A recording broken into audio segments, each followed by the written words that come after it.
والفرقان الحميد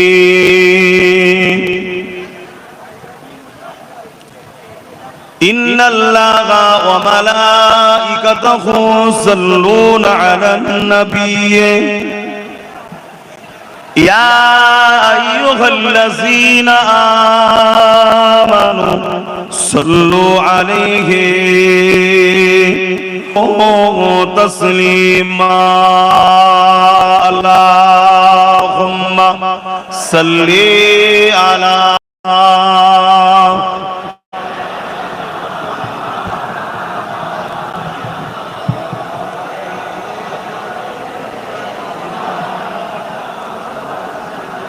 محبتي اللهم صل على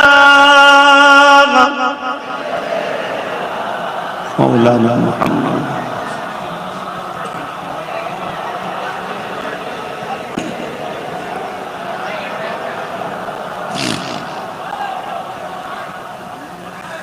मेरे आँखों की बुदली में जलवा है मोहम्मद का, मेरे दिल के आईने में नक्शा है मोहम्मद का।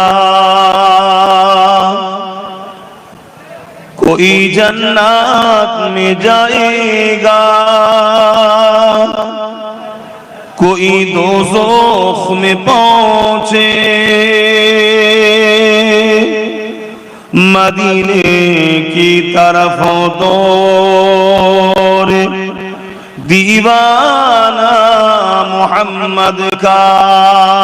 अल्लाहुम्मा सल्ली अला।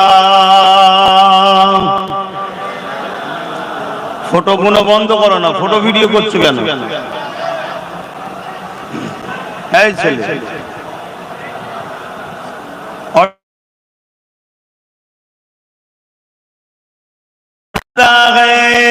महशुर में लब्बाई लब्बाई जहां उम्मतों ने पुकारा मोहम्मद,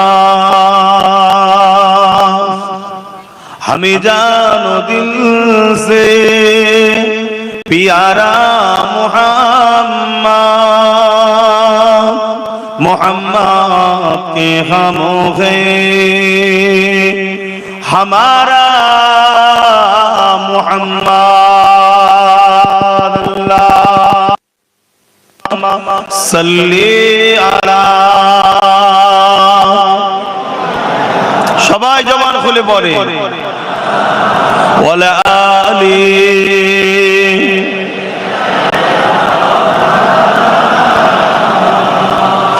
খুশনসিব তো তারা হয় যারা দরুদ পড়তে পারে। পৃথিবীতে দরুদ আর সালাম ছাড়া কোনো কাজ কবুল হয় এটা কেউ বলতে পারবে না।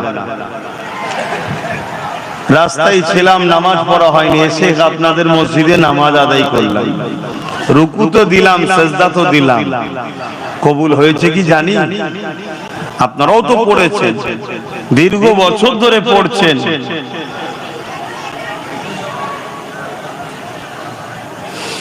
রোজা রাখছেন, হজ করছেন, কেউ বলতে পারবে কোনটা কবুল হচ্ছে?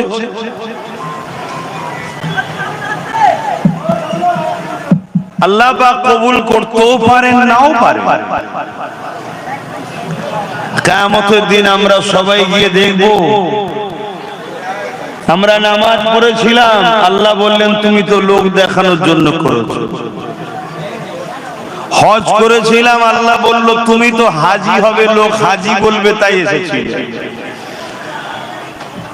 জান কুরবান করলাম, কিয়ামতের দিন শহীদ হবার আছে, আল্লাহ বলবে তুমি তো সমাজে নাম হবে, তোমার বীরত্ব বাড়বে।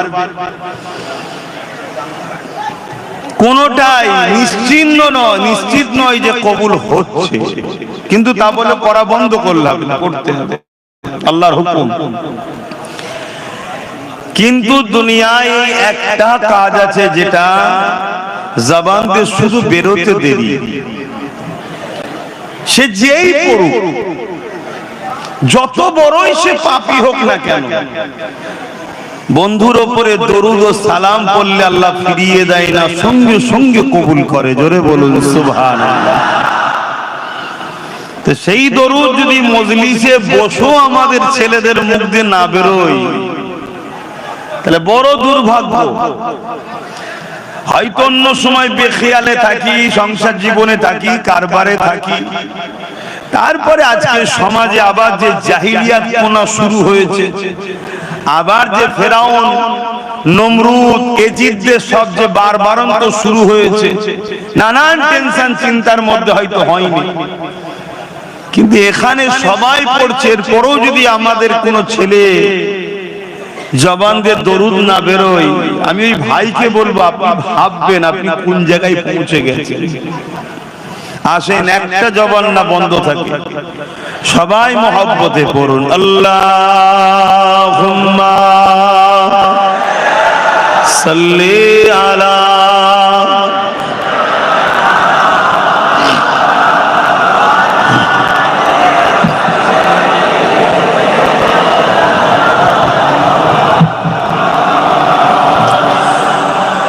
কালেমে লা ইলাহা ইল্লাল্লাহ, লা ইলাহা ইল্লাল্লাহ, লা ইলাহা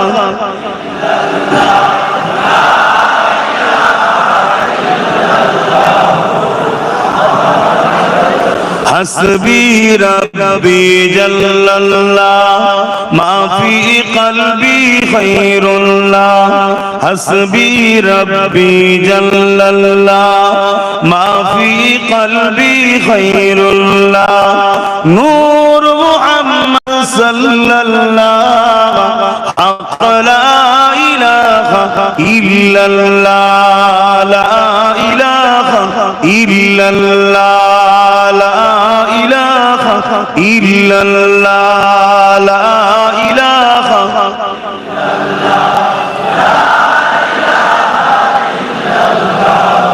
মুহাম্মাদুর রাসূলুল্লাহ, লা ইলাহা ইল্লাল্লাহ, লা ইলাহা ইল্লাল্লাহ মুহাম্মদ। तौहीदी का डंका आलम में बजवा दिया कमली वाले ने, तौहीदी का डंका आलम में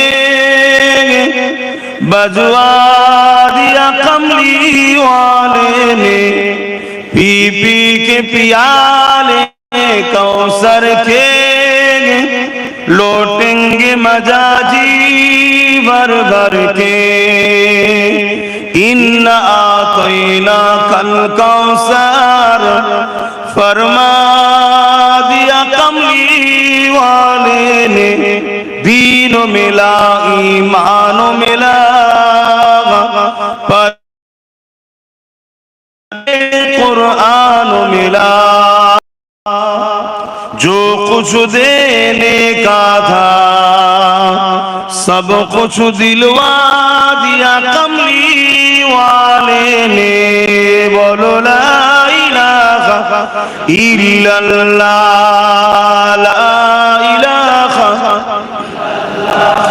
ला इलाहा इल्लल्लाह मुहम्मदुर रसूलुल्लाह, अल्लाहुम्मा सल्ली अला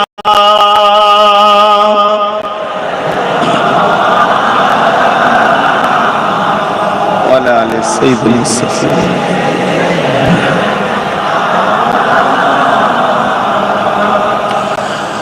وقال الله تعالى في كلام المزيد والفرقان الحميد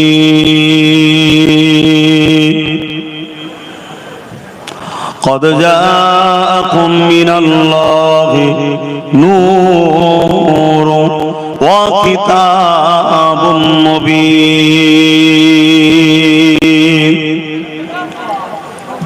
উপস্থিত হাজিরানে মজলিস, আমার আব্বা জানেরা, আমার ভাইয়েরা, আমার নওজোয়ান তরুণেরা, যুবকেরা, ছোট ছোট বাচ্চারা, পর্দার আড়ালে অবস্থিতা আমাদেরই সকলের আম্মা ও বোনেরা, বিশেষ করে সম্মানীয় উলামা হযরত, হাফেজ সাহেব, ইমাম সাহেব গণেরা, আল্লাহ দরবারে শুকরিয়া, আল্লাহ আমাদেরকে একটা বছর পরে হায়াতে রেখে আবার নবীর মিলাদের মাস রবিউল আউয়ালের মাসে হাজিরি করিয়েছেন এবং নবীর আগমন উপলক্ষ করে শুকরানা নবীর মিলাদের আলোচনার মাহফিল আল্লাহ করিয়ে নিচ্ছেন।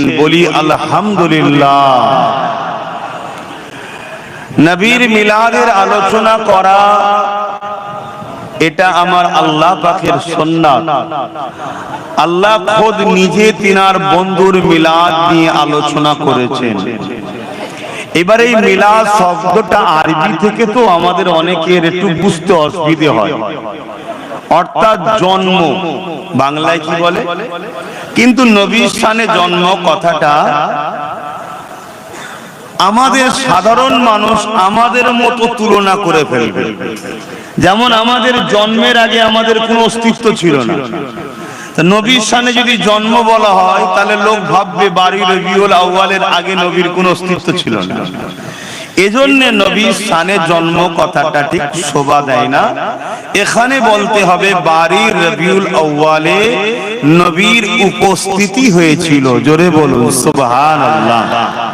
63 বছর দুনিয়াবি জিন্দেগির জন্য, অন্যায়কে মিটাবার জন্য, ন্যায়কে প্রতিষ্ঠিত করার জন্য, জুলুমকে খতম করার জন্য, অন্যায়, অত্যাচার, রাহাজানি, খুন খারাপি ধ্বংস করে মিটিয়ে দিয়ে ন্যায়, সত্য, ইনসাফ, ইনসানিয়াত, মানবতা, মনুষ্যত্ব, মজলুমদের সাহারা হয়ে নূর নবী রাহমাতাল লিল আলামিন হয়ে উপস্থিত হয়েছিলেন। জোরে বলুন সুবহানাল্লাহ। আইয়ামে জাহিলিয়াত, ঈসা আলাইহিস সালাম চলে যাওয়ার পর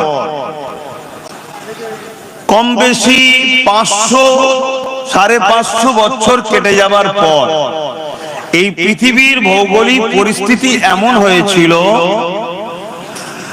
যেখানে মানুষ মানুষের প্রভু হয়ে গিয়েছিল। ক্ষমতাশালী ইরান ছিল, পারস্য ছিল, রোম ছিল।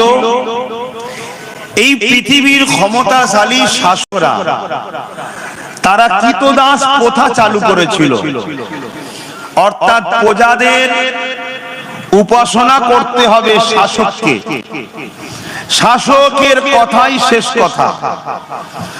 এবং নারী হলে, কন্যা সন্তান হলে জন্তু জন্তু পুঁতে দিত। ছেলের হাত থেকে তার মা নিজের ইজ্জত বাঁচাতে পারত না, কন্যা তার ইজ্জত বাপের হাত থেকে বাঁচাতে পারত না। গরিবের ঘরে যদি কেউ জন্ম নিত তার গলাতে শিকল দিয়ে, কোমরে বেড়ি দিয়ে বাজারে নিলামে আলু পটলের মতো বিক্রি হতো। খুন তো আম হয়ে গিয়েছিল, ধর্ষণ ফ্যাশন হয়েছিল। এক কথাই অসভ্যতা, বর্বরতা, জাহিলিয়াতের অন্ধকারে পৃথিবী ধ্বংসের দিকে। এই ধ্বংস পৃথিবীকে এবং মনুষ্যত্ব যে ধ্বংস হয়ে গিয়েছিল, জাহিলিয়াতপনা যে শুরু হয়ে গিয়েছিল, এই পৃথিবীতে মানুষ জুলুমের শিকলে আবদ্ধ হয়ে প্রতিটা মানুষ চিৎকার দিচ্ছে, বাঁচবো কি করে, বাঁচবো কি করে, কেউ তো আসুক আমাদেরকে সাহারা দিতে। ঠিক এই মাসে আজ থেকে কিছু কম বেশি 1450 বছর বেশি 570 খ্রিস্টাব্দে 12 রবিউল আউয়াল সোমবার শবে সাদেকের সময় প্রত্যেকটা মজলুম, প্রত্যেকটা অসহায়কে বাঁচাবার জন্য তাদের আপন সাহারা রাহমাতাল লিল আলামিন এসেছিলেন। জোরে বলুন সুবহানাল্লাহ। আমার নবী আসাতে কুল কায়নাতের সমস্ত মখলুক খুশি বানিয়েছিলেন, শুধু ইবলিস শয়তান বেজার হয়েছিল। এতদিনের আমার পরিশ্রম, এতদিনের আমার কষ্ট, এতদিন চেষ্টা করে জাহান্নামের খদ্দের তৈরি করলাম, আমেনার লাল আসছে, যার চেহারা দেখলেই মানুষ পরিবর্তন হয়ে যাবে। জোরে বলুন সুবহানাল্লাহ। তো সেই নবীর আগমনে আমরা এতগুলো মানুষ আওয়াজ দিয়ে বলবো, আমার নবী যে এসেছিলেন, আল্লাহ যে আমাদের জন্য রহমাতাল লিল আলামিনকে নেতা হিসাবে, রাসূল হিসাবে, পথ প্রদর্শক, পয়গম্বর হিসাবে আমাদের জন্য যে আল্লাহ পাঠিয়েছেন, এতে আমরা খুশি না বেজার? এই খুশিটাকে আরবিতে বলা হয় ঈদ। অর্থাৎ নবী আসাতে আমরা খুশি। এবারে প্রতি বছরই আমরা খুশি উদযাপন করি, কেন বাপ আদম আলাইহিস সালাম একবার জন্ম হয়েছিল শুক্রবারে, একবারই সৃষ্টি হয়েছে শুক্রবার, অথচ প্রতি জুম্মাকে আল্লাহ ঈদের দিন করেছে, কেন বাপ আদমের সৃষ্টি দিন বলে। জোরে বলুন সুবহানাল্লাহ। আমার নবী দুনিয়ায় এসেছেন একটা দিনেই, একবারই, কিন্তু সবে কিয়ামত পর্যন্ত যতবার আমরা রবিউল আউয়াল পাবো, মাস পাবো, আমরা এই খুশির চর্চা, আনন্দর চর্চা করতেই থাকবো। জোরে বলুন সুবহানাল্লাহ। কেন আল্লাহ বলছেন তোমরা আমার নিয়ামতের প্রচার করো। আমার নিয়ামতের কি করো? প্রচার করো। আপনারা বুকে হাত দিয়ে বলুন, মাদ্রাসার চৌকাঠে না গেলেও জলসার তো অভাব নেই। আল্লাহ কারে জলসা তো অনেক শুনেছেন আলেমদের। বিবেককে বলুন, সাধারণ জ্ঞানে বলুন, আল্লাহ পাকের সবথেকে বড় নিয়ামত কি আমার নবী নয়? একটু হ্যাঁ না বলুন। আমার নবীর থেকে বড় আল্লাহর কোন নিয়ামত আছে? আমার নবী পাক যদি না হতেন, আল্লাহ পাক আমাদের কাছে কোরআন কেউ পাঠাতেন না, আমরা কোরআনও পেতাম না। আমার নবী পাক যদি না হতেন, তিনাকে যদি না বানাতেন, ফেরেশতা হতো না, আরশ হতো না, জান্নাত হতো না, কুল কায়নাত কিছুই বানাতেন না। তাহলে আল্লাহ সবথেকে বড় নিয়ামত বলুন, আমাদের সকলের নেতা, সকলের নবী, সকলের রাসূল, কুল জাহানের রহমাতাল লিল আলামিন, দোনো জাহানের বাদশা। আল্লাহ বলছেন আমার নিয়ামত পেয়ে তার চর্চা করো, আলোচনা করো। তো নবী পেয়ে নবীর আলোচনার দরকার আছে না? না। নামাজ বড় নিয়ামত, চর্চা হবে। রোজা নিয়ামত, চর্চা হবে। হজ নিয়ামত, চর্চা হবে। সবটাই হবে, কিন্তু সব নিয়ামত পেয়েছি জিনার ওসিলায়, তিনার চর্চা সব থেকে বেশি হবে। এটাই হলো আশিক, এটাই হলো ঈমানদারদের বৈশিষ্ট্য। জোরে বলুন সুবহানাল্লাহ। তাই আমি প্রথমেই বলে দিলাম, আমি নবীর কথা বলবো, যার শুনতে ইচ্ছা লাগবে বসবে, আর না হয় ফালতু ইন্তজার করে লাভ নেই।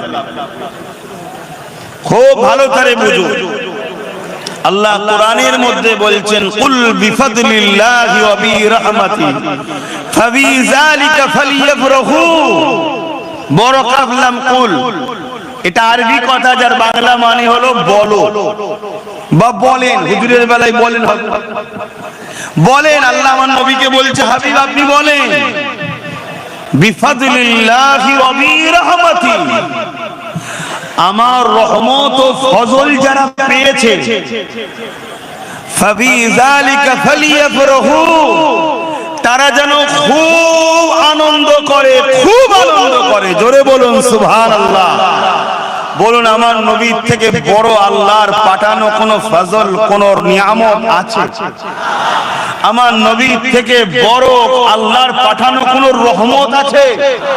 যাকে আল্লাহ সূরা আম্বিয়ার মধ্যে বলছেন ওমা আরসালনাকা ইল্লা রাহমাতাল লিল আলামিন, জান আমি আপনাকে তামাম আলমের জন্য রহমত বানিয়েছি, করে পাঠাচ্ছি। জোরে বলুন সুবহানাল্লাহ। তাহলে আল্লাহ একদিকে বলছে আমার রহমত ও নিয়ামত ফজল পেয়ে খুব খুশি বানাও, কিন্তু মনে রাখতে হবে খুশিটাও শরীয়তের মধ্যে।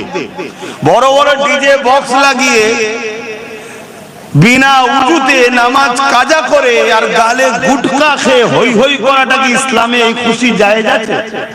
তাহলে ওটা বাড়াবাড়ি, এর জন্য তারা দোষী। কিন্তু যদি কেউ প্রতি সোমবার দিন রোজা রাখে, এই খুশিটা ভালো না খারাপ? আল্লাহ নবী এক সাহাবী জুম্মার দিন রোজা রাখতেন। আমার নবী পাক সাল্লাল্লাহু আলাইহি সাল্লামের ওই সাহাবীকে নবী বললেন তুমি সোমবার দিন রোজা রাখবে। হুজুর কারণ কি? আল্লাহ নবী বললেন সোমবারে আমার মিলাদ হয়েছে, অর্থাৎ আগমন করেছি। জোরে বলুন সুবহানাল্লাহ। খুব ভালো করে শুনবেন, কেন আজ এই মিলাদের মাহফিল আমরা যে বানাচ্ছি, এতে আমাদের সমাজে আমাদেরই এক শ্রেণীর ভাই তারা বড় বিরোধী করছেন। এটা বড় দুর্ভাগ্য। বিরোধী করাটা কখনো নবীর উম্মতদের পরিচয় হতে পারে না। আরেকটু খুলে বলি, মিলাদের মাহফিল বলা হয় ওই মাহফিলকে যে মাহফিলে নবী পাক সাল্লাল্লাহু আলাইহি সাল্লামের আগমন ও শিশুবেলার আলোচনাগুলো হয়, ওই মাহফিলকে মিলাদের মাহফিল বলা হয়। জোরে বলুন সুবহানাল্লাহ। যে মাহফিলে নবীর মেরাজের আলোচনা হয় মেরাজের মাহফিল বলে, যে মাহফিলে নবীর সিরাত নিয়ে আলোচনা হয় সিরাতুন নবীর মাহফিল বলে, যে মাহফিলে নবীর হুলিয়া জিসম মুবারক নিয়ে আলোচনা হয় সেই মাহফিলকে নূর মুবারকের আলোচনা হয়, সেই মাহফিলকে নূরিয়াতের আলোচনার মাহফিল বলা হয়। ঠিক তেমনি যে মাহফিলে নবী পাকের ছোটবেলার আলোচনা হয় ওই মাহফিলকে কি মাহফিল বলা হয়? একটু বলবেন না মুখ খুলে? বলুন বলুন। যে মাহফিলে নবীর আগমন ও শিশুবেলার আলোচনা হয় ওই মাহফিলকে কি মাহফিল বলা হয়? মিলাদের মাহফিল। বলুন আরো জোরে, মিলাদের মাহফিল। কিন্তু আমরা একটু বলেছি কি ঈদে মিলাদুন নবী। কেন? এই আলোচনা যারাই শোনে তারাই বড় খুশি ও আনন্দিত হয়। জোরে বলুন সুবহানাল্লাহ। এবারে আসেন এই মাহফিল কি শরিয়াতে সাহাবা হুজুররা কি নবী পাকের এই আলোচনার মাহফিল করেছে কি জানা দরকার রয়েছে। আর একটুখানি এখানে আলোচনা করে নি। আমার নবী পাক সাল্লাল্লাহু আলাইহি ওয়াসাল্লাম নবুয়াতের ঘোষণার পর নবী আমার নিজে দুম্বা জবাই করে খানা করিয়ে নবী নিজের মিলাদের খানা সাহাবাদের খাইয়েছে। আরো জোরে বলুন সুবহান। এবারে তো আবার ঈদের দিনটা একসাথে দুটো ঈদ পড়েছে। 12 রবিউল আউয়াল, দুটো ঈদ একদিনেই দুটো ঈদ হবে। 12 রবিউল আউয়াল কি বার পড়েছে বলুন? আরে কথা বলে না কেন? তো শুক্রবারটা ঈদের দিন, কেন বাবা আদম আলাইহিস সালামের আগমন বা জন্মের দিন, আর 12 রবিউল আউয়াল ওই দিন। তাহলে একসাথে দুটো ঈদের দিন পড়েছে। জোরে বলুন সুবহানাল্লাহ। হ্যাঁ, তাহলে আল্লাহ নবী প্রতি সোমবারে রোজা রাখতেন। কেন? নিজে আগমন করেছেন। দ্বিতীয়, নবী নিজে দুম্বা জবাই করে খানা করে সাহাবাদের খাইয়েছেন। কেন? নিজের মিলাদের খানা খাওয়াচ্ছেন। জোরে বলুন সুবহানাল্লাহ। তাহলে আমরা যদি নবীর উম্মত হই, এই আদর্শ এই সুন্নাহকে আমাদেরও তো জিন্দা রাখতে হবে। এই কালচার তো আমাদের মধ্যে রাখতে হবে। আরেকটু আগিয়ে চলেন। আমার নবী পাক সাল্লাল্লাহু আলাইহি ওয়াসাল্লামের একজন সাহাবী এবং নবী পাক সাল্লাল্লাহু আলাইহি ওয়াসাল্লামের চাচা জান হন হযরত আব্বাস রাদিয়াল্লাহু তাআলা আনহু। তিনি নিজের এলাকার মানুষকে এক জায়গায় জড়ো করেছে, জড়ো করে হুজুর নিজে ওয়াজ করছেন। ওয়াজ মানে ভালো কথার উপদেশ দেওয়া। মোবাইল বন্ধ রাখো, অডিও করো।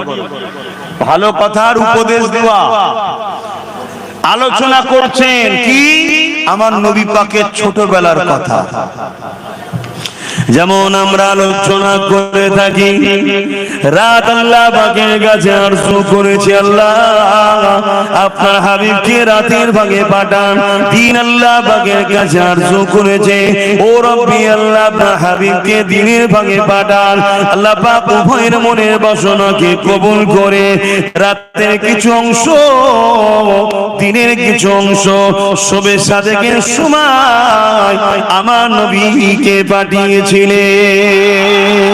আমরা আলোচনা করে থাকি, আম্মা জান আমিনা হুজুর বলেছে আমার নবী পাক সাল্লাল্লাহু আলাইহি ওয়াসাল্লাম আমার গর্ভে রয়েছে। অন্যান্য নারীদের গর্ভে সন্তান থাকলে আস্তে আস্তে মায়েদের পেটটা বড় হয়, কিন্তু আমি আমিনা, আমার মুহাম্মদ রাসূল আমার গর্ভে ছিল, কোন দিনের জন্য আমি বুঝতেও পারি না, ব্যথাও হয় না, পেটও বড় হয় না। এক কথায় আমার নবী পাক সাল্লাল্লাহু আলাইহি ওয়াসাল্লামের শিশুবেলার কথা আল্লাহ নবী চাচা যান হযরত আব্বাস রাদিয়াল্লাহু তাআলা তিনি আলোচনা করতেছিলেন। আল্লাহ নবী ওই পাশ দিয়ে যেতেছিলেন, নবী পাককে দেখে সাহাবা হুজুররা উঠে দাঁড়িয়ে গিয়ে সালাম দিয়েছিলেন। আমরা বসে সালাম দিই না, দাঁড়িয়ে? আল্লাহু আকবার। আমরা দাঁড়িয়ে সালাম দিই না, বসে? কেন? সাহাবা হুজুররা দিয়েছেন তাই দিই। কিন্তু কেউ বসে সালাম দিলে তাদের সঙ্গে ঝগড়া করবেন না, কেন? এটা মহব্বতের ব্যাপার, আদবের ব্যাপার। এখানে বাড়াবাড়ি জুলুম করা উচিত হবে না, কেন? জুলুম করা আবার শরীয়তে নিষেধ আছে। তো সেই জায়গাতে আমার নবী পাক সাল্লাল্লাহু আলাইহি ওয়াসাল্লাম যখন উপস্থিত হলেন, সাহাবা হুজুররা বললেন, হুজুর, বিশেষ করে নবী পাকের চাচা যান হযরত আব্বাস রাদিয়াল্লাহু তাআলা তিনি বলছেন, হুজুর, আমরা আপনার শিশুবেলার অর্থাৎ মিলাদের মাহফিল করছি, আগমন নিয়ে আলোচনা, ছোটবেলার আপনার আলোচনা কোন আমি করছি, এলাকার মানুষকে শোনাচ্ছি। তাহলে আজও পৃথিবীর বুকে কোন উলামা, কোন ব্যক্তি যদি নবীর ছোটবেলার আলোচনা মানুষকে শোনায়, এটা নবীর চাচা যান হযরত আব্বাস হুজুরের সুন্নতের সওয়াব হবে। জোরে বলুন সুবহানাল্লাহ। আপনাদের মহল ছোট নয়। তো সেই জায়গাতে নবী পাক সাল্লাল্লাহু আলাইহি সাল্লামকে সাহাবা হুজুররা বললেন, মন দিয়ে শোনো যুবকরা, বড় খুশনসিব তো সে হয় যে হুজুরের মিলাদে জায়গা পায়। অত সহজ নয়, অত সহজ নয়। এটা দুনিয়ার কোন শাহিনশাহ বাদশার আলোচনা নয়। আরে কত শাহিনশাহ এসেছে, কত শাহিনশাহ চলে গেছে, মানুষ ভুলে গেছে। কিন্তু আমার নবী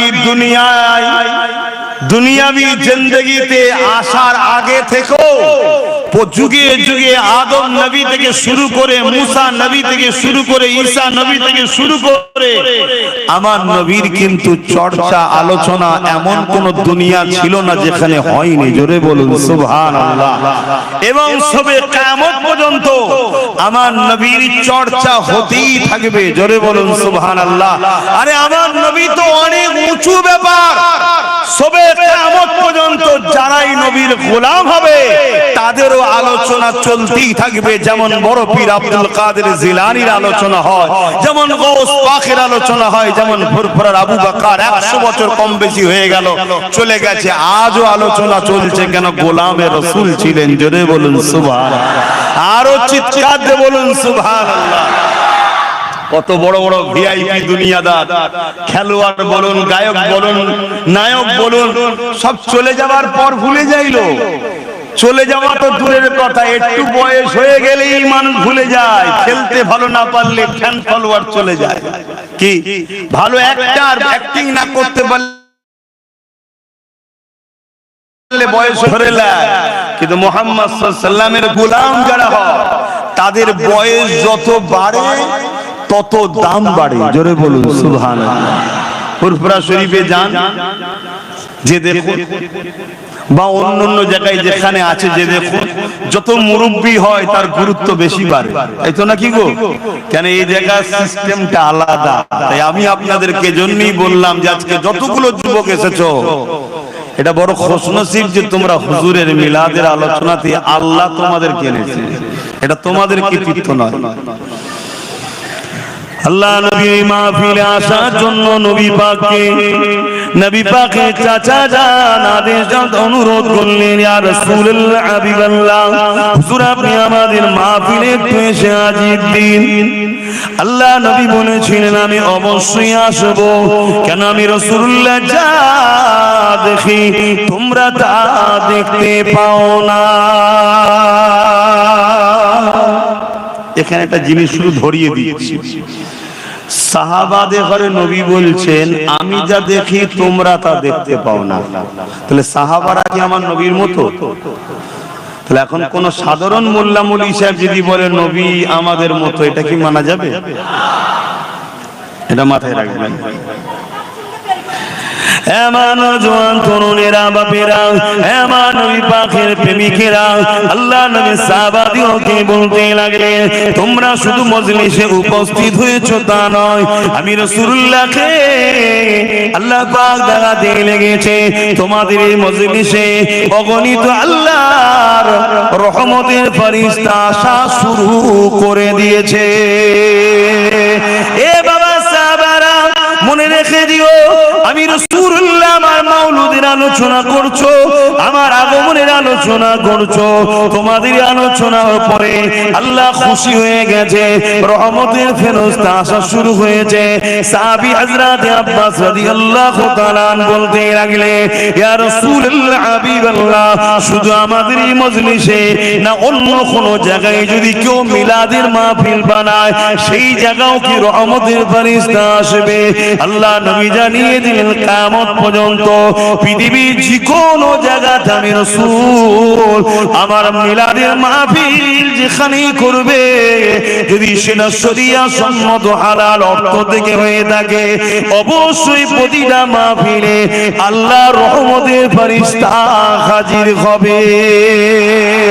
এ বাবা সাহাবারা আরো খুশির খবর নিয়ে নাও, যারা আমার মিলাদের মাহফিল বানাবে, অর্থাৎ আমার শিশুবেলার লাইফ স্টাইলের আলোচনার কথা শুনবে, মজলিস তৈরি করবে, সেটা হতে পারে ঘরের মধ্যে বাপ বেটা পরিবার নিয়ে হোক, মসজিদের মধ্যে হোক, বড় মজলিসেই হোক, মনে রাখবে ওয়াজাবাত লাহু শাফাআতি, আমি নবী তাদের জন্য শাফাআত করব। আরো জোরে বলুন সুবহান।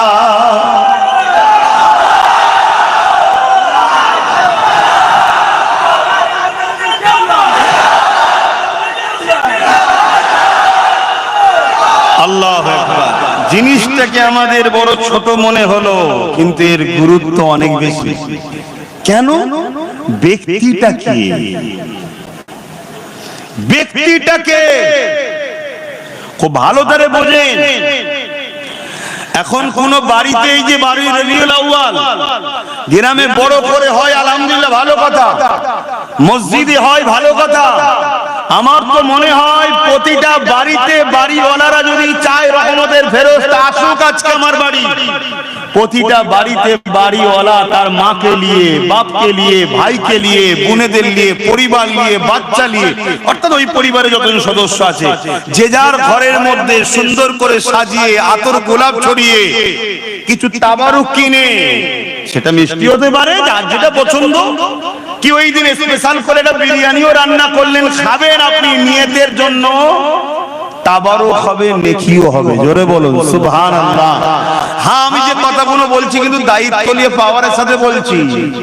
ওই দু তিনজন মেহমানকে নিয়ে, মুরিদকে নিয়ে ঘরের মধ্যে ঢুকে কথা বলছি না, মাইকে কথা বলছি। কথা শুনছেন তো নাকি? হ্যাঁ, আমি বড় পাওয়ারের সাথে বলছি। খুব ভালো করে বোঝেন, যদি ধৈর্য থাকে তাহলে বুঝায়।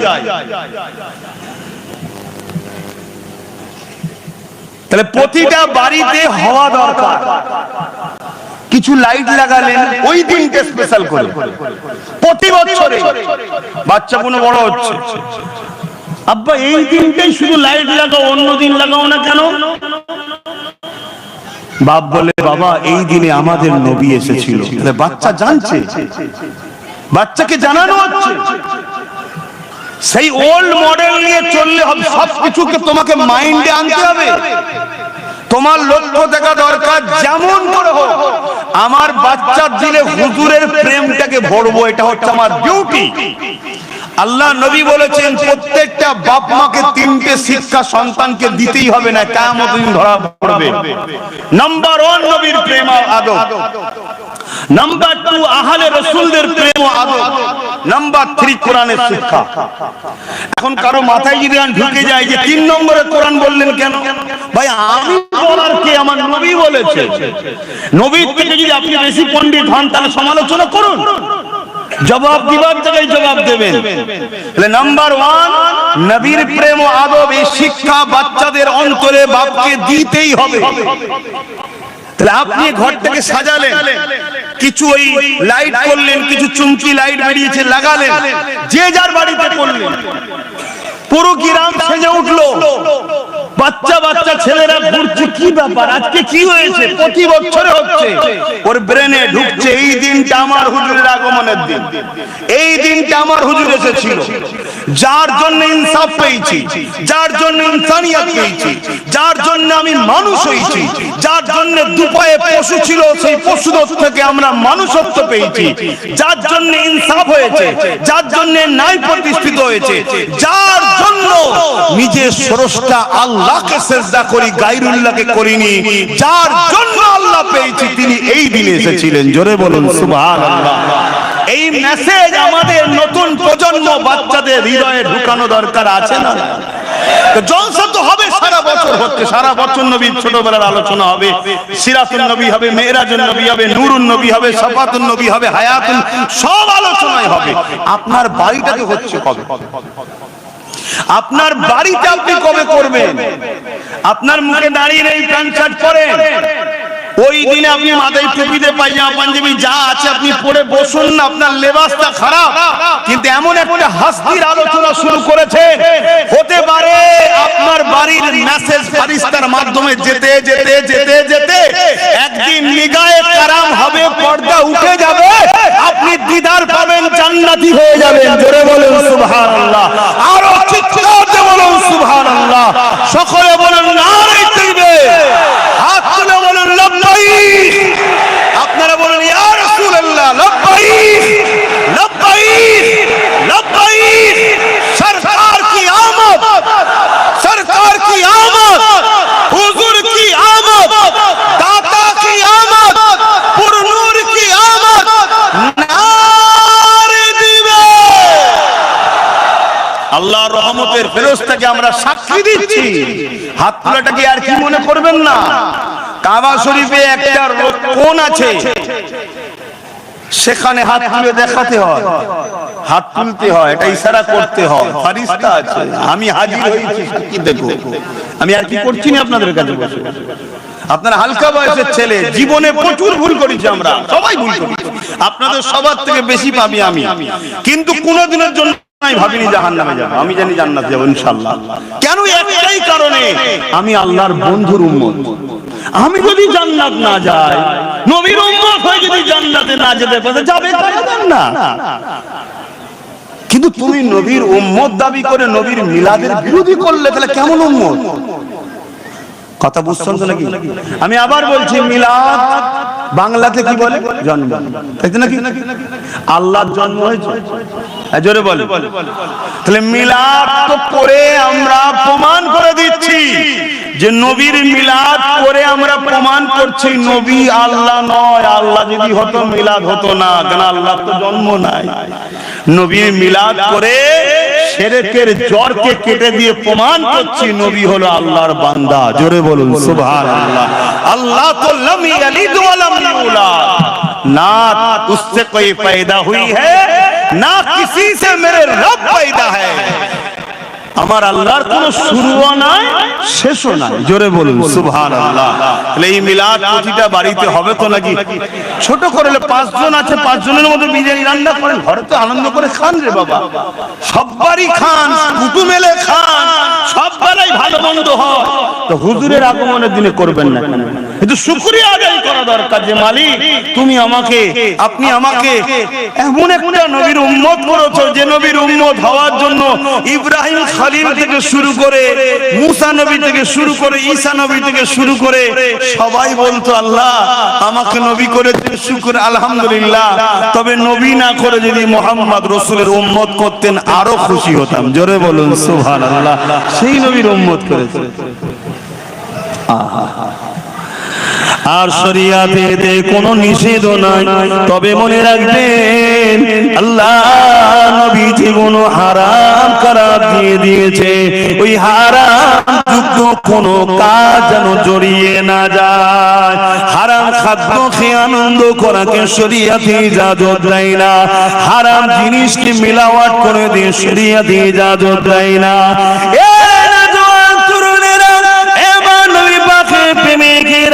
হযরত আবু বকর সিদ্দিক আমার নবী পাকের যিনি প্রথম খলিফা ছিলেন, তিনি বলতে লেগেছেন ওয়াকাল আবু বকর সিদ্দিক মান আনফাকা দিরহামান আলা কিরাতি মাউলুদুন নবী সাল্লাল্লাহু আলাইহি ওয়াসাল্লাম কানা রাফিকি ফিল জান্নাহ।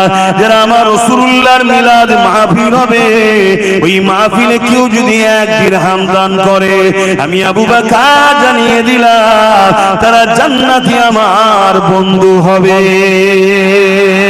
আরো জোরে বলুন সুবহান। তাহলে হুজুরের মিলাদের আলোচনা দরকার আছে, অর্থাৎ আগমন কিভাবে হয়েছে, ছোটবেলায় কি করেছে, কি কি মুজিজা ঘটেছে, অলৌকিক কথা, এগুলো শুনলে আমাদের মধ্যে খুশি হয় না দুঃখ হয়? এটাকেই বলা হয় ঈদ। আসলে একটু আলোচনা করি নাকি ছোটবেলার কথা। এবার দেখেন খুশি হন না খুশি হন না। আম্মা জান হযরতে আমেনা হুজুর বলছেন আমার গর্ভের সন্তান মুহাম্মদ রাসূল রয়েছেন। অন্যান্য নারীদের ইশারায় একটু ধরে নিতে হবে মাসে একটা নাপাকি হয়, জান বুঝতে পারছেন? কিন্তু আমি আমেনা দেখলাম আমার গর্ভের সন্তান আছে, কিন্তু কোনো মাসে ওই নাপাকিটা বন্ধ হয় না, হয়ে যায়। মেডিকেল বলছে মায়েদের মাসে যে রক্ত বাহির হয় যদি ওটা বন্ধ না হয় তাহলে সন্তান থাকবে না, ওটা যদি চালু থাকে তার মানে সন্তান নাই বা মারা যাবে। কথা বুঝতে হতো নাকি? কিন্তু আম্মা আমেনা বলছেন আমার বাচ্চা গর্ভে আছে কিন্তু আমার বন্ধ হয়নি। কেন বন্ধ হয়? আমাদের নাভির সাথে মায়ের নাভির কানেকশন করে, ওই রক্তটা মুখ দিয়ে না খাইয়ে বাচ্চাকে নাভির সাথে মায়ের বাচ্চার পেটে যায়। কিন্তু আমার রাসূল সাল্লাল্লাহু আলাইহি সাল্লামের পেটে ওই রক্ত আল্লাহ দেয়নি। জোরে বলুন সুবহানাল্লাহ। কেন দেবে? আম্মা জান আমিনা বলেন আমার গর্ভে মুহাম্মদ রাসূল রয়েছেন। অন্যান্য নারীরা বলে সন্তানের একটা ভারী মা বুঝতে পারে। কি ভারী থাকে না? এ নবীর গোলামেরা, এ আমার নবী পাকের দিবানারা, আল্লাহ আমার নবীকে কি নিয়ামত করেছে ওই নিয়ামতের চর্চা করো, ওই নিয়ামতকে আল্লাহ শুকরিয়া আনন্দ করো। আম্মা জান আমিনা বলতে লেগেছে আমার দুনিয়া জমিনে কোন নারী যখন সন্তান জন্ম দেয়, ওই সন্তান নিয়ে মা বলে আমার একটা কন্যা সন্তান হয়েছে বা আমার একটা পুত্র সন্তান হয়েছে, কিন্তু আম্মা আমিনা বলে আমি একটা নূর জন্ম দিয়েছি, অর্থাৎ আমার গর্ভ থেকে একটা নূর এসেছে। নূরের ওয়েট বোঝা যায়? নূর মানে জ্যোতি, আলো, ওয়েট বোঝা যায়? তাহলে আমাদের মায়েরা কি বলেছে? আমি যখন হয়েছিলাম আমার মা বলেছে আমার পুত্র সন্তান হয়েছে, তারপর আমার বোন যখন হলো আমার মা বলেছে আমার কন্যা সন্তান হয়েছে। আপনাদেরও বলে, কিন্তু আম্মা আমেনা বলছেন আমার গর্ভ থেকে একটা নূর দুনিয়া এসেছে। জোরে বলুন সুবহানাল্লাহ।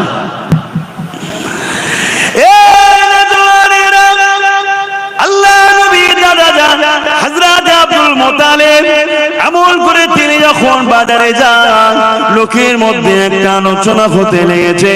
আব্দুল মুতালিবের পুত্রবধূ আমিনা একটা খুশবু ব্যবহার করে, যে খুশবুটা মক্কার কোন জায়গাতে পাওয়া যায় বলে জানা নাই।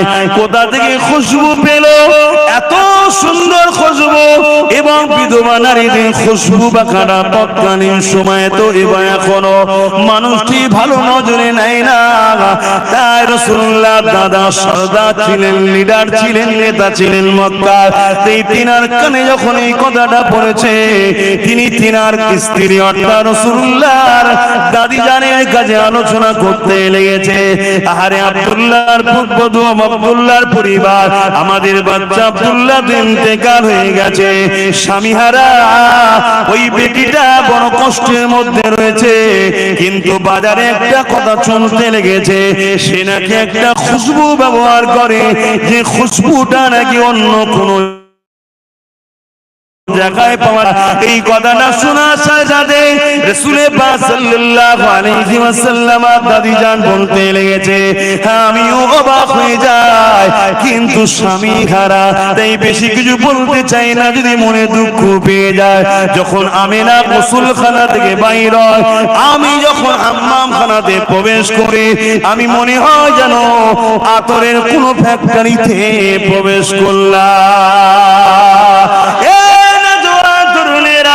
রাসূলুল্লাহ দাদা, রাসূলুল্লাহ দাদি জানকে বললেন, চলে তিনাকে ডাকা যাক, জিজ্ঞাসা করে। কেন? আমি একটা সরদার আলোচনা চতুর্দিকে হতে লেগেছে, একটু আলোচনা করা যাক।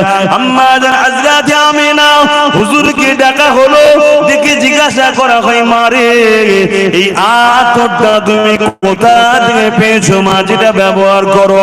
ওই সময় আম্মা জান আমিনা মুখে থুতুখানা জমিনের উপরে ফেললে, ফেলার সাথে সাথে আতর যেমন ঢেলে দিলে খুশবু বাইর হয়, তার থেকেও বেশি খুশবু বাইর হতে লেগেছে। ওই সময় আম্মা মেনা বলতে লেগেছেন, আব্বা আম্মা এই আতর আমি ব্যবহার করি না, এই খুশবু আমার নয়, গর্বে যিনি আছে চিনা। আরো জোরে বলুন সুবহানাল্লাহ।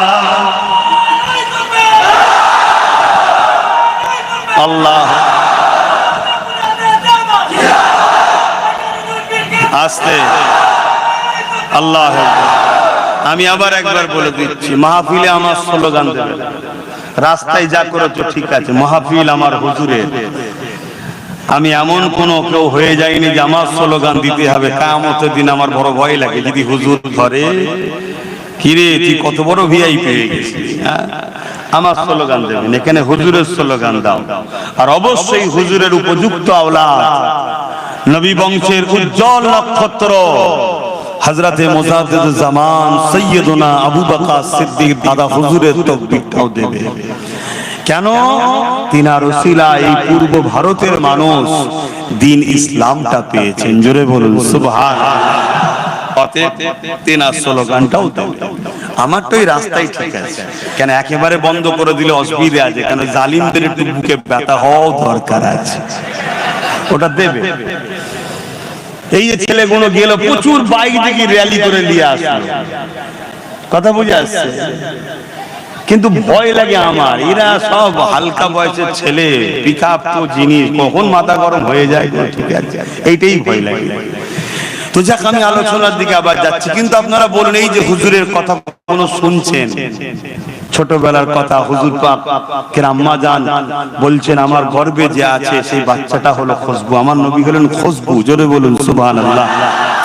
এই কথাগুলো শুনে বুকে হাত দিয়ে বলুন, যারা আমার নবীর উম্মত, আমাদের খুশি হওয়া হচ্ছে না, হচ্ছে না, এটা স্বাভাবিক, স্বাভাবিক। আহা, কেউ যদি কারো একটা বাচ্চা একটু প্রশংসা করে, কারো একটা বাচ্চার প্রশংসা করে যে তোমার বাচ্চার চোখটা সুন্দর, তোমার বাচ্চার হাতটা সুন্দর, ওই বাপ মা খুশি হবে না? হবে না? কিন্তু বাপ মা কি বাচ্চাটাকে তৈরি করেছে? তারপরও খুশি হচ্ছে, ঠিক না বেটি?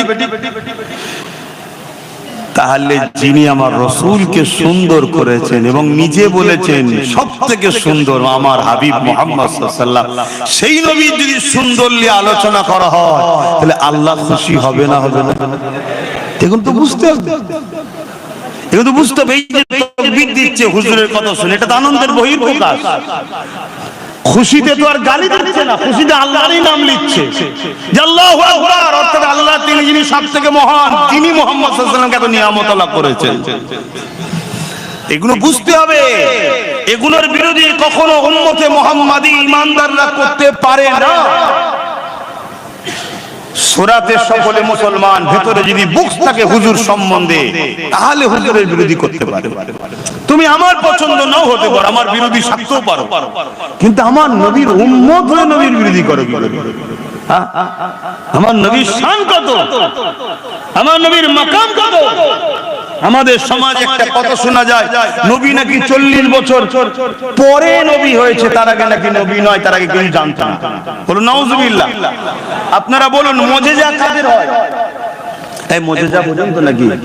মুজিজা হয় এজন্য যেটা সামনেওয়ালাকে অ্যাট্রাকশন আজিজ করার জন্য, অলৌকিক কিছু ঘটনা নবীদের দ্বারা ঘটলে মুজিজা বলা হয়, ওলিদের দ্বারা ঘটলে কারামত বলা হয়। কিন্তু ঘটাই কে? ক্ষমতা কার? আল্লাহ। কিন্তু নবীদের দ্বারা যেটা হয় সেটাকে কি বলা হয়? মুজিজা। আর ওলিদের দ্বারা যেটা হয় কারামত। কিন্তু মূল ঘটাবার মালিক কে? আল্লাহ। সর্বশক্তিমান কে?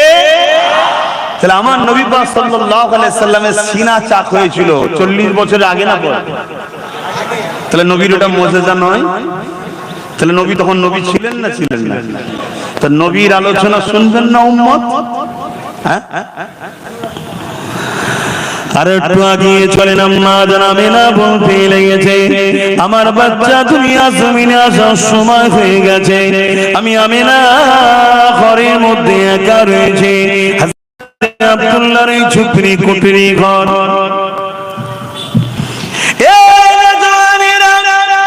আম্মা জানামিনা বলতে লেগেছে, আমার মনের মধ্যে বাসনা হলো নারীদের সন্তান হবার সময় অন্য নারীদের সহযোগিতার প্রয়োজন হয়।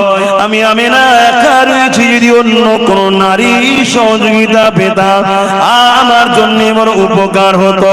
ঠিক এমনই যে ভাবতে লাগলাম, সঙ্গে সঙ্গে দেখলাম আব্দুল্লাহর ঘর, আমার এই কুটির ঘরটা আলোয় আলোকিত হয়ে গেছে, সুন্দরী সুন্দরী রমণী চলে এসেছে। আমি আমিনা জানতে চাইলাম আপনারা কারা, কোথা থেকে আসলে? ওই নারীরা বলতে লাগলো, আমিনা আল্লাহ দোস্ত আসবে মেহমানদারি আপনার খেদমত করার জন্য, আল্লাহ আমাদেরকে পাঠিয়েছে, আমরা হলাম জান্নাতের এই যে আলোচনাগুলো ছোটবেলার যেখানে হয়, ওই মাহফিলকে কি বলা হয়? আবার একবার বলবেন তো, মনে থাকবে তো নাকি? তাহলে মিলাদুন নবী বা ঈদে মাউলুদুন নবী বা ঈদে মিলাদুন নবী শুনলে ঘাবড়ে যাবেন না, এগুলোকে মাথায় নেন যাতে স্মৃতিতে থাকে। তাই বারবার জিজ্ঞেস করছি, বিরক্ত হচ্ছেন নাকি? বলতে লেগেছে, আমি যখন কোন কুয়া ধারে পানি উঠাবার জন্য যখন দেখলাম ওই কুয়া ধারে গিয়ে পানিটা তোলার জন্য আগে যেতে লাগলাম, গায়েবী আমার কানে আওয়াজ আসতো, আসসালাতু আসসালামু আলাইকা ইয়া রাসূলুল্লাহ হাবিবাল্লাহ। আমি বড় চমকে যেতাম, প্রথম এই আওয়াজ থেকে আসছে, কি ব্যাপার, কোথা থেকে আসছে আমি ঘাবড়ে যেতাম। আমি যখন কুয়ার দিকে খেয়াল করে দেখতাম, খেয়াল করতাম কুয়ার পানির ভেতর থেকে এই সালামের আওয়াজ আসতে লেগেছে। এই যুবকেরা, তরুণেরা, আল্লাহ নবীর আম্মা জান বলতে লেগেছে, আমি যখন রাস্তা দিয়ে যেতাম পাথর আমাকে সালাম দিত, কিন্তু এই বলে আসসালামু আলাইকা ইয়া রাসূলুল্লাহ আমি অবাক হয়ে যেতাম, গা সালাম দিত। আর নবী পাকের হাদিস পাকের মধ্যে রয়েছে, আল্লাহ নবীর সাহাবারা বলতে লেগেছে, আমি রাসূলুল্লাহর সঙ্গে যখন আমরা সফরে যেতাম, প্রতিটা গাছ পাথর এমন করে পাহাড় পর্যন্ত আমার নবীকে সালাম দিতে থাকতো। আম্মা জান আমিনা পানি কি করে তুলবে চিন্তা করতে লেগেছে। কেন দেখবে দেখবেন কুয়ার পানি থেকে উপরে একটা ওয়াল ঘিরা দেখাতে মানুষ না পড়ে যায়, তাই চিন্তা করতে লেগেছে আমার মোহাম্মদ পেটে রয়েছে, যদি চাপ লেগে বাচ্চা কষ্ট পায় পানির রশি ধরে তুলতে হবে। এই চিন্তা করতে লেগেছে, ঠিক তেমনই সময় আম্মা আমিনা বলতে লেগেছে পানি ভূমিকম্পে যেমন ফুলতে থাকে ওই কুয়ার পানিটা কানা পরিমাণ এসে গেল। আওয়াজ দিতে লেগেছে আমিনা আসতে লাগবে না, হুকুম করলে ঘরে পৌঁছে যাব। আরো জোরে বলুন সুবহান। রসুলের এক গোলাম নবীর আওলাদ গরিবে নওয়াজ লুটা পাঠিয়েছিল, জানেন না? আনা সাগরের পানি লুটার মধ্যে ছিল না, ছিল না। তিনার গোলাম খুব যদি পাওয়ার এই হয় তাহলে নবীর জিনার গর্বে আছে সেই মা যদি বলে মোহাম্মদ রসুলের খাতিরে আসো, আসবে না পানি? আমার নবী যখন কোনো গাছকে ডাকতেন, একটু অন্যদিকে যাচ্ছে, সিরাফলি একটা কথা বলছি। এক সময় এক গায়ের মুসলমান অমুসলিম আমার নবী সাল্লামকে পরীক্ষা নিতে এসেছে। শুনছেন তো সবাই? আল্লাহ নবী বললেন ওই যে দূরে গাছটা দেখছো, ওই গাছটাকে যে বলো মুহাম্মদ সাল্লাল্লাহু আলাইহি ওয়াসাল্লাম তোমায় ডাকছে। তো গিয়ে বলছে মুহাম্মদ সাল্লাল্লাহু আলাইহি ওয়াসাল্লাম তোমাকে ডাকছে। লোকটা অবাক হয়ে দেখতে লেগেছে, জমিন ফেটে গেল, মানে ফাটতে ফাটতে ফাটতে যেমন মানুষ কুড়ে খুঁড়ে চওড়া করে না, ওভাবে জড় সমেত শেকড় সমেত এভাবে জমিন চিরে চিরে চিরে চিরে এই গাছটা আমার নবীর কদমে এসে সালাম দিতে লেগেছে। জোরে বলুন সুবহানাল্লাহ। খুব ভালো করে কথাটা শুনবেন। হুজুর ডাকবে, গাছ আসবে, এটা আশ্চর্যের বিষয় তো নয়, এটা তো নরমাল বিষয়। গাছকে তো আসতেই হবে, গাছ তো হুজুরের গোলাম। কিন্তু গাছটাকে গিয়ে খবরটা কে দিল? একজন অমুসলিম। সে বলছে হুজুর ডাকছে চল। যদি তার কথা তো গাছটা চলে আসতে পারে, হুজুরের কথায় হুজুরের আম্মা যদি বলতো আয়, আসতো না? এগুলো আমাদেরকে বুঝতে হবে, এগুলো আমাদের মধ্যে ঢুকাতে হবে। কি অসুবিধা হচ্ছে নাকি? আর না মনে হচ্ছে যে ঠিক আছে সবই বুঝলাম, এগুলো শুনে কি করব? দুটো নামাজের কথা বললে হয়। যাদের দিলে হুজুরের এই আদব ভালোবাসা মহব্বতের আলোচনা শোনার ধৈর্য নেই, তারা নামাজ পড়েই কি করবে? তারা নামাজটা পড়েই কি করবে? মাত্র মাথায় ঢুকছে না। কথাটা কি খারাপ হয়ে গেল নাকি? আল্লাহ নবী বলছেন এবং কোরআনেও আল্লাহ বলছেন নামাজ পড়েও জাহান্নামে যাবে, নামাজ পড়েও জাহান্নামে যাবে। ওই নামাজ পড়ে কিছু লাভ আছে? কারা? যাদের মধ্যে ঈমান নাই। আর ঈমানটা কি তাহলে? নামাজ পড়েও যদি জাহান্নামে যেতে হয় তাহলে নামাজটা তো ঈমান নয়। ঈমানটা কি? ঈমানটা হলো হুজুরের মহব্বত ও আদব। জোরে বলুন সুবহানাল্লাহ। এটা ঈমানের মূল। এটা গাছের মূল হয় না? ঈমানের মূল। এবারে ঈমানের মূলের অনেক শাখা পোশাখা ডাল ডাল আছে, অনেক কিছু আছে, কিন্তু মূলটা হলো হুজুরের প্রেম ও আদব। জোরে বলুন সুবহানাল্লাহ। এগুলো বোঝেন কেন? আজ আমাদের মধ্যে সবই আছে। মসজিদ বেড়েছে না কমেছে? টুপি বিক্রি বেড়েছে না কমেছে? বোরখা বিক্রি বেড়েছে না কমেছে? মাদ্রাসা বেড়েছে না কমেছে? সবই তো বেড়েছে, তা মার খাচ্ছি কেন? মূল জায়গাতে ভাটা পড়ে গেছে। আমাদের প্রেমে কিন্তু ঘাটতি হয়েছে। কই বেলাল হুজুর? কই সিদ্দিক আকবরের মতো প্রেমিক? কই উসমান গানির মতো প্রেমিক? কই মাওলা আলী শেরে খোদার মতো প্রেমিক? কই বলুন। আরে খুব ঠান্ডা মাথায় শোনো যুবক, বাপ মা ভাই বোন, নামাজের আলোচনা দরকার, রোজার আলোচনা দরকার, হজের আলোচনা দরকার, দান খায়রাত আলোচনা, শরীয়তের সব আলোচনাই দরকার, কিন্তু সব আলোচনাটা 30%, হুজুরের আলোচনা 70% করতে হবে। এটা হলো মূল। এটা থাকলে ওইটা যদি অল্প হয়, অল্পতেও পার হওয়া যাবে। জোরে বলুন সুবহানাল্লাহ। আর এটা নেই, ওটা যদি 100%ও থাকে, ও জাহান্নামে ঢুকবে আর বেরোবে না।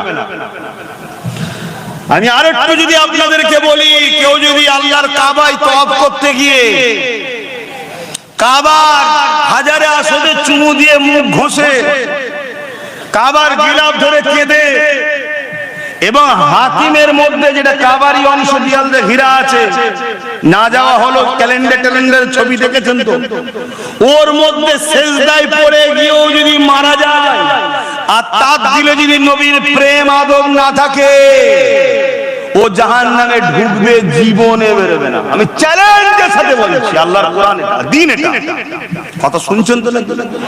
আর অপর দিকে আরেকজন দুনিয়াবি জিন্দেগিতে ভুল ভ্রান্তি করে ফেলেছে, অন্যায় করে ফেলেছে, শরিয়াতের কাজগুলোকে ঠিকভাবে পূর্ণাঙ্গভাবে পালন করার চেষ্টা করা হয়তো করতেও পারেনি, খুঁত অনেক আছে, ধরলে একবারও পার হওয়ার লাইন নেই। কিন্তু হুজুরের কথা কোনো জায়গায় যদি হয়, রাস্তায় যাচ্ছে, অপরিচিত জায়গায় কেউ বলছে ইয়া রাসূলুল্লাহ বলে দাঁড়িয়ে সালাম দিচ্ছে, ও হাজারো ব্যস্ত থাকার পরও দাঁড়িয়ে গেছে, হুজুরকে সালাম দিয়ে যায়। এ দরদ, মহব্বত, চাহাত, প্রেম যাদের দিলে আছে, এই প্রেমের মাধ্যমে আল্লাহকে দুনিয়াতেও চাইলে পরিবর্তন করে দিতে পারে, আর যদি নাও হয় পরকালে নবীর শাফাআত পেয়ে ও জান্নাতের হকদার হবে। জোরে বলুন সুবহানাল্লাহ। হুজুর ছাড়া কোনো গতি নাই, ব্রেনে ঢুকিয়ে নাও, দিলে গেঁথে নাও।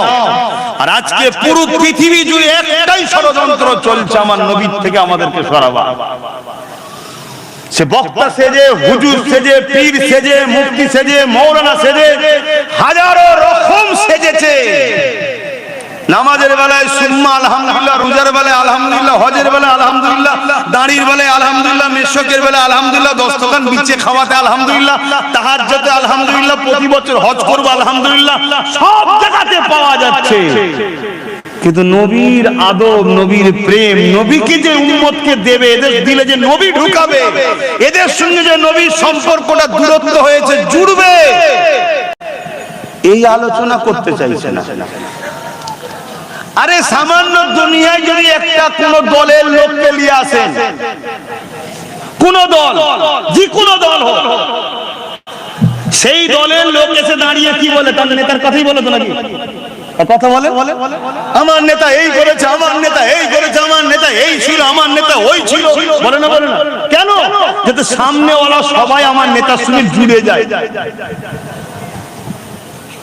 তাহলে তুমি মোল্লা, তুমি মৌলী সাহেব, তুমি পীর সাহেব, তুমি পীরজাদা সাহেব, তোমার নেতাটা কে? তিনি বলে আমার নেতা মুহাম্মদ রাসূল সাল্লাল্লাহু আলাইহি ওয়াসাল্লাম। তাহলে তোমারও তো উচিত সামনে যাকে পাবে তার সামনে তোমার নবীর আজমত শোনাও, তোমার নবীর শান শোনাও, তোমার নবীর মাকাম শোনাও, তোমার নবীকে আল্লাহ কত শানওয়ালা করেছে বারবার বলো, তাহলে সামনে ওয়ালাগুলো তোমার নবীর প্রেমে পড়ে যাবে। জোরে বলুন সুবহানাল্লাহ। কি দরকার আছে? 52 জুম্মা নামাজ হচ্ছে মসজিদে, 52 জুম্মা মসজিদে নামাজ হচ্ছে। ব্যক্তিগত কোন ইমামের উপর আমার রাগ নাই, ধরিয়ে দিবার স্বার্থে বলছি। কত কিছুর আলোচনা হয়, কিন্তু 52 জুম্মা একটা এমন মসজিদ আছে, একটা জুম্মা তো আমার নবী যে শাফাআত করতে পারবে, এই যে মাকাম নবীকে আল্লাহ দিয়েছে, আলোচনা করে না। আমার নবীকে আল্লাহ সর্বপ্রথম বানিয়েছে যখন কোনো কিছুই ছিল না। জিবরাইল আলাইহিস সালামকে একদিন আমার নবী জিজ্ঞেস করছে, জিবরাইল তোমার বয়স কত? জিবরাইল সাল্লাম বলছে, হুজুর আমার বয়স কত আমি তো এইভাবে বলতে পারবো না, তবে আমি কিছু নমুনা আপনাকে বলছি, আপনি দেখে নেন। কি? আমি যখন সৃষ্টি হয়েছি তখন না জমিন ছিল, না আসমান ছিল, না জান্নাত ছিল, কিছুই ছিল না। কোন জিবরাইল, ইসরাফিল, মিকাইল, আজরাইল কেউ ছিল না। আমি জিবরাইলকে যখন বানিয়েছে, আমি মাথা তুলেছি, আল্লাহ পাকের আরশ আজিমের নিচে একটা নূরের তারার ঝলক দেখলাম, যেটার এত সুন্দর ছিল, এত চমক ছিল। ওই প্রত্যেকটা মানুষ সুন্দরের দিওয়ানা হয় না? এটা ফুলকে দেখার শখ করে না? করে না? কত রকম স্টাইলে কেন সৌন্দর্য? আরে একটা ফুলকে দেখে তুমি বলছো সৌন্দর্য? যার জন্য কায়নাত হয়েছে তিনি কে? তিনার কথা ভাবো যুব সমাজ, তিনাকে প্রেম করো। কখনো কখনো রাত্রি নিরিবিলিতে একা বসে ফোনে হ্যালো হাই না করে একা একই হয়ে কখনো তিনার নদী মন সবুজ গম্বুজের দিকে খেয়াল করে দরুদ পড়ে বলো, হুজুর আমি বড় গুনাহগার, আপনার উম্মত, আমি আপনাকে ভালোবাসি, আপনি আমার জন্য দোয়া করেন আমি যেন হিদায়াত হই। বলো, একটা দিন হতে পারে তোমার নসিব চমকে যাবে, পর্দা উঠে যাবে, সবুজ গম্বুজওয়ালাকে তুমি দেখতে পেয়ে যাবে। বললেন না সুবহানাল্লাহ? আর একবার যে আমার হুজুরকে দেখবে সে 100% নিশ্চিন্তা, আল্লাহ তাকে জান্নাত যাবার উপযুক্ত বানিয়ে নেবে। কেন? তার জন্য জাহান্নামের আগুন হারাম হয়ে যাবে। জোরে বলুন সুবহানাল্লাহ। এগুলো বোঝো আমার ভাইয়েরা। আজ আমাদের এই মুসিবত কেন? আমাদের মধ্যে হুজুরের প্রেম আদব কমে গেছে। কি হলো আবার? কথা বললে না, কি যেন বলছিলাম?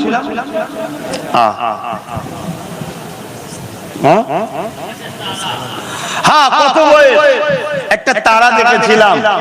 এই তারার চমকে আমি এত ভালো লেগেছে, আমি দেখার ইন্তজারে রয়ে গেলাম যে কখন আবার তারাটা দেখবো, ওই জ্যোতিটা, ওই নূরটা, আলোটা দেখবো। 70,000 বছর কেটে গেল, তারপরে আবার একবার উদিত হলো। বলুন সুবহানাল্লাহ। আমি দ্বিতীয়বার দেখে আরো দিবানা হয়ে গেলাম, আবার দেখার ইন্তজারে, আবার 70,000 বছর পর আবার একবার দেখলাম, আরো দেখার বাসনা। তখন তো কোনো কাজ নাই আমার, শুধু দেখার দিবানা। এইভাবে আমি জিবরাইল 72,000 বার তারাটাকে দেখেছি। জোরে বলুন সুবহানাল্লাহ। আল্লাহর নবী কি বললেন? হাদিস বলছে, নবী বললেন, জিবরাইল রে, ওই তারাটা হলো তোমাদের নবী মুহাম্মদ রাসূল। জোরে বলুন সুবহানাল্লাহ। তাহলে আমার নবী কবে থেকে? এগুলো জানতে হবে না? এগুলো তো মুসল্লিদের ঘরেও জানানো দরকার। কি আমার নবীর শান মর্যাদা নিয়ে আলোচনার দরকার। মনে রাখবেন, আমার নবী পাকের কাছে একদিন বাজারে একটা ইহুদি ছেলে এসে হাজির হয়ে গেছে। মন দিয়ে শোনেন, একটু অন্য সাইডে চলে গেলাম, আবার ফিরে আসবো মিলাদের দিকে সময় যদি থাকে। কেননা যুব সমাজ সামনে বেশি রয়েছে, 100-র মধ্যে 95টা যুবক।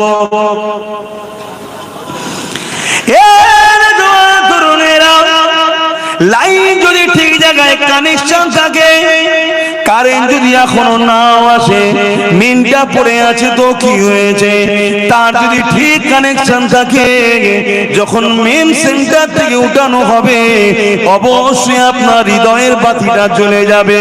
কিন্তু কানেকশন যদি বিচ্ছিন্ন থাকে, সব জায়গায় বাতি জ্বলবে, আপনার বাতি কিন্তু জ্বলবে না। এই কানেকশন হুজুরের সঙ্গে ঠিক রাখেন। আজ হালকা বয়সে ভুল হয়ে যাচ্ছে, একটা দিন আপনার এই প্রেম আপনাকে হাজি বানাবে, নামাজি বানাবে, জাকিরিন বানাবে, তওবাকারী বানিয়ে আল্লাহ ওয়ালা করে কবরে নিয়ে যাবে।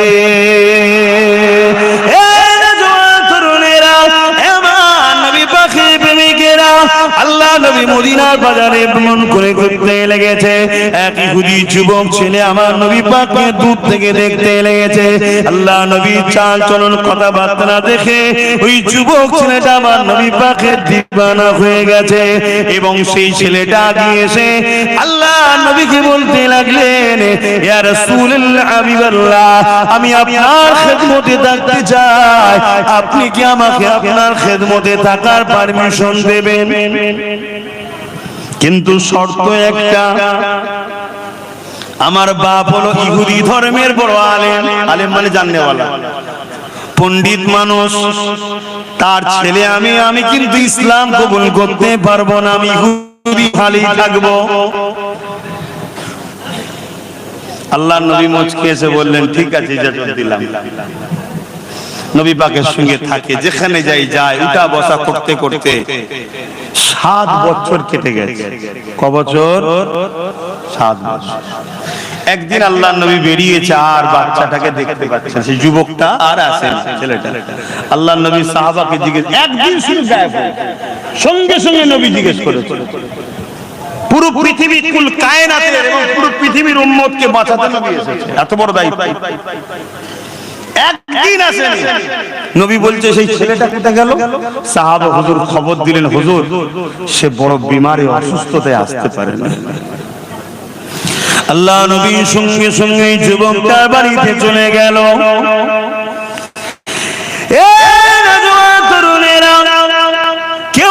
বিমারে পড়ে, বিশেষ করে আপনার প্রতিবেশী সে যদি অমুসলিম হয় তার সঙ্গে ভালো ব্যবহার দেখাও, তার খোঁজ খবর নাও, তার পাশে দাঁড়াও, তাকে সৎ পরামর্শ দাও।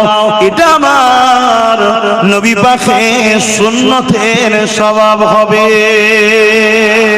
হে নওজোয়ান তরুণেরা, আল্লাহ নবী ইহুদি ছেলেটাকে চলে গেল, ইয়ার পরে ইহুদি বাচ্চার মাথাটায় হাত দিল, যুবকটার মাথায় হাত দিল।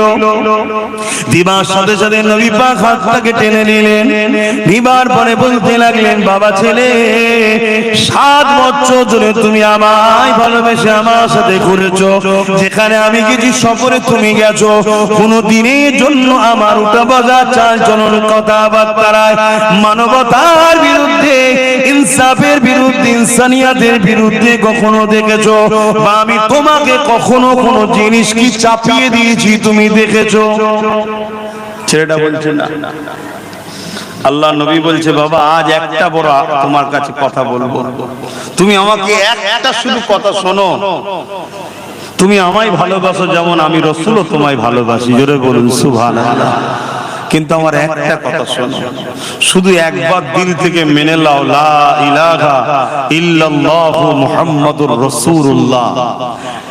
ওই ছেলেটা লা ইলাহা ইল্লাল্লাহটা মানে মুহাম্মদ রাসূলুল্লাহটা মানতো না। ইহুদিরা তো মানে লা ইলাহা ইল্লাল্লাহ, কথা বুঝছেন তো নাকি?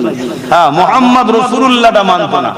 তার বাপ মাথার উপরে দাঁড়িয়ে আছে, মাও দাঁড়িয়ে আছে। বাবা তুমি একবার পড়ে নাও, আমি রাসূল জামিনদার হচ্ছি, তোমাকে আল্লাহ জান্নাত নিয়ে যাওয়া পর্যন্ত আমার দায়িত্ব। জোরে বলুন সুবহানাল্লাহ। আল্লাহ নবীর এই কথাটা শোনার সাথে সাথে ছেলেটা মায়ের দিকে বাপের দিকে দেখতে লেগেছে, বাপ সঙ্গে সঙ্গে বলতে লেগেছে, বাবা ছেলে 7 বছর ধরে জিনার সাথে ছিলি, তেনাকে কি এখনো চিনতে পারলি না?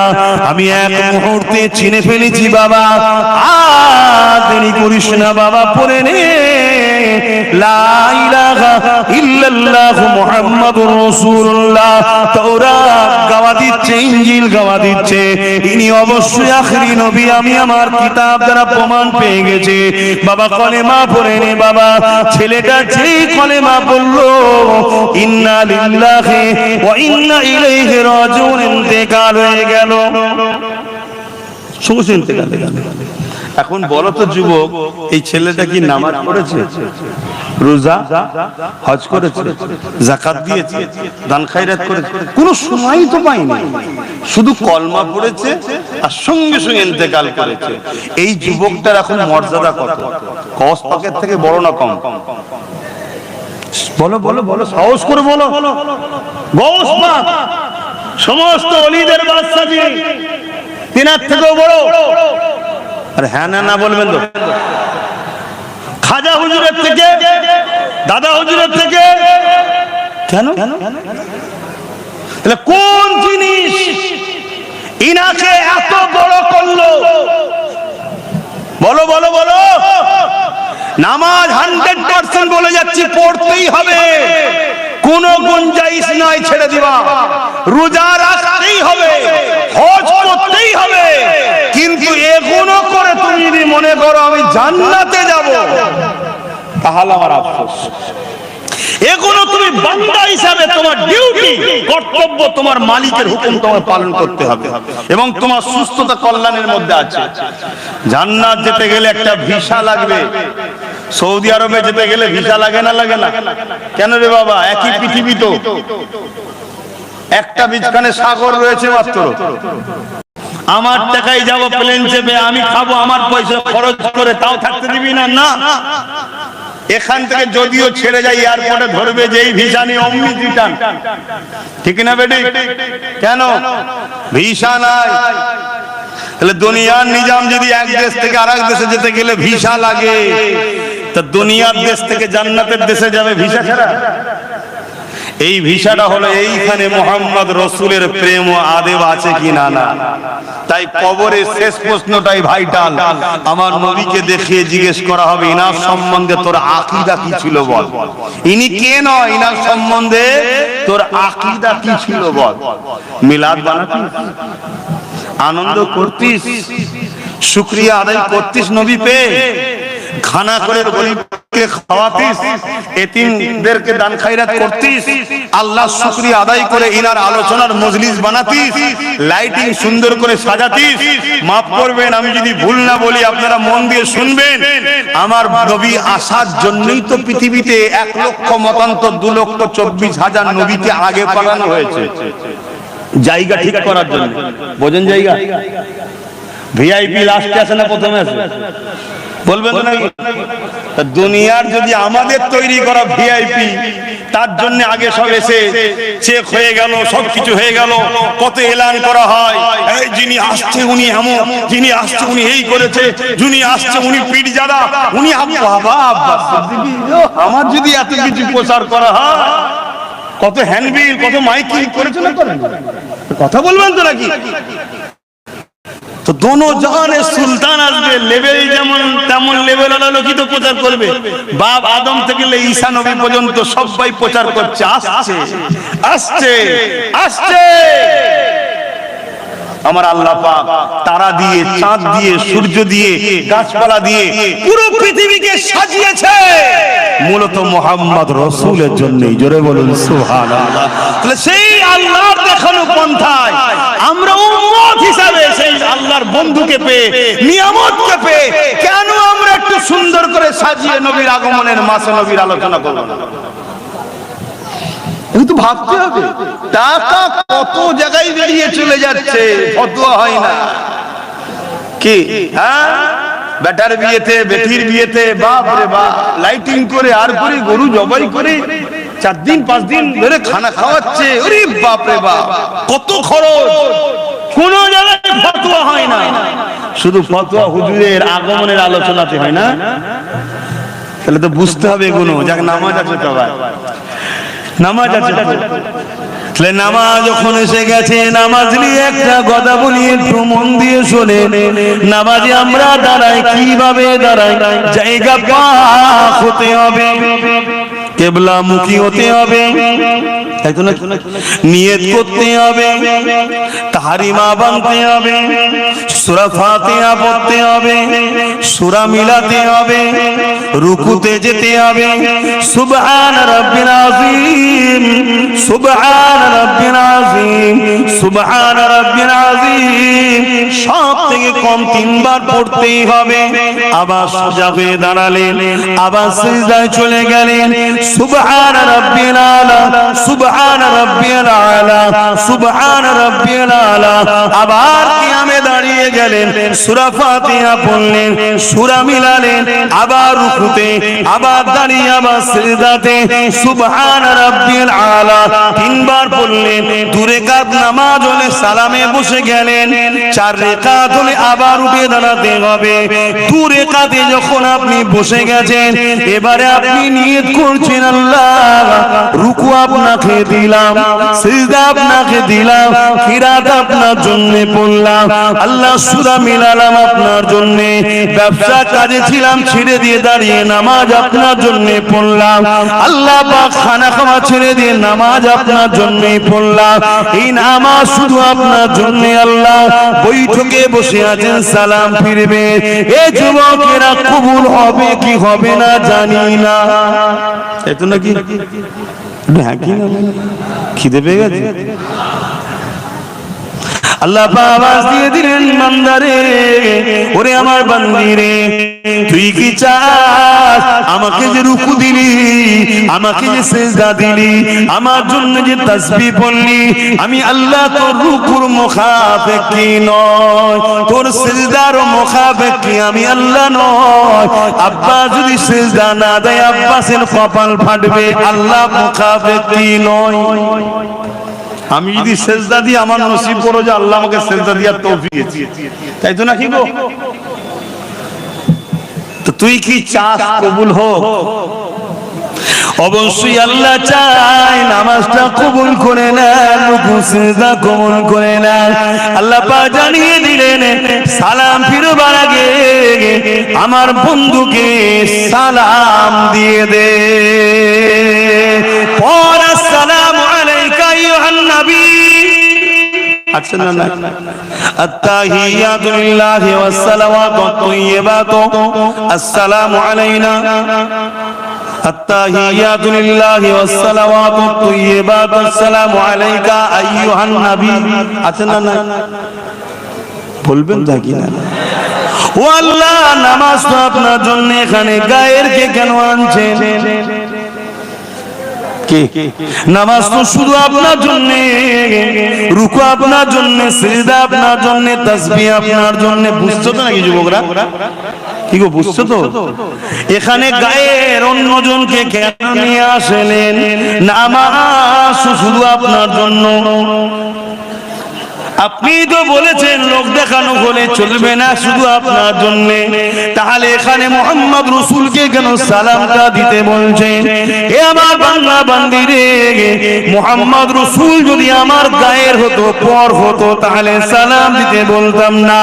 সালাম দিয়ে তোকে বুঝিয়ে দিলাম মোহাম্মদ রসুল আমার পর নয়, আপন। আর এই সালামের সাদকাতে আমি আল্লাহ তোর নামাজটা কবুল করে নেব।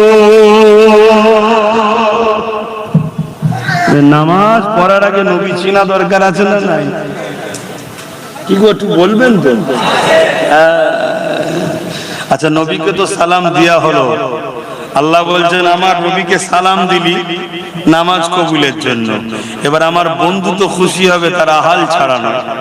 তারপর আরেকটু আগে যে বল, আল্লাহুম্মা সাল্লি আলা মুহাম্মাদ, তারপরে বলে ওয়া আলা আলি মুহাম্মাদ, অর্থাৎ আলে মুহাম্মাদের উপর দরুদ সালাম পড়। জোরে বলুন সুবহানাল্লাহ। নবী আর নবীর আহালদের মর্যাদা বুঝতে পারছেন? কিন্তু সময় নেই আর। আল্লাহ তৌফিক দেন, কখনো হবে। আসুন একটু সেই নবীকে সালাম দেব। হে নবী সালাম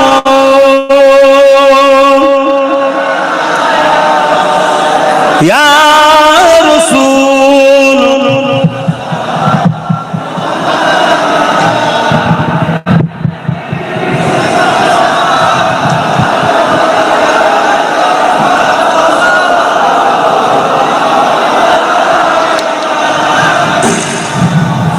হুজুরের মিলাদের মাস, সালাম বেশি বেশি করে, দরুদ বেশি বেশি করে পড়বেন। সারা বছর তো দিতে হবে, পড়তে হবে, এই মাসে আরো বেশি করে পড়বেন। পাশাপাশি আমি ছোট্ট একটা বিষয় আলোচনা করব, ওয়াকফ নিয়ে। আপনাদের কোনো আপত্তি আছে? কেন হুজুরের মিলাদের মাস বলে অন্যদিকে বেশি গেলাম না? অন্যদিকে যাওয়া বলতো শরীয়তের বাইরে যেতাম না, শরীয়তের মধ্যেই থাকতাম। কেন? এই মেম্বারটা আমার বাপের নয়, এই মেম্বার আমার দাদুরও নয়, এই মেম্বার হলো নবী পাক সাল্লাল্লাহু আলাইহি ওয়াসাল্লামের। এখানে যদি উঠে শরীয়ত বিরোধী পাকামো করি, উল্টো পাল্টা বকি, কিয়ামতের দিন হুজুর আমায় ধরবে। আল্লাহ এইটুকু ইলম দিয়েছে, আলহামদুলিল্লাহ। তাই আপনাদের বুঝতে অসুবিধা হয় আলাদা কথা, কিন্তু যেখানে যেটাই বলেছি দ্বীনের স্বার্থে বলেছি, হুজুরের জন্যই বলেছি। তা সালাম দিয়ে বসে সংক্ষেপে একটু ওয়াকফে দু কথা শুধু জিজ্ঞেস করব, কথা বলবো। আপনারা শুনতে ইচ্ছুক তো নাকি? আসেন একটু সকলে সালাম দিয়ে নি। সকলে বলিয়া নবী সালাম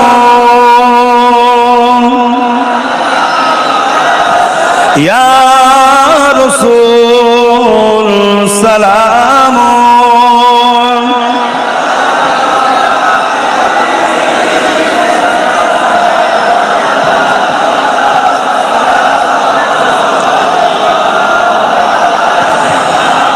ইয়া নবী নাম ও পিয়ারা, ইয়া রাসূল নাম ও পিয়ারা, আরশ पर हक ने पुकारा, सच पैगंबर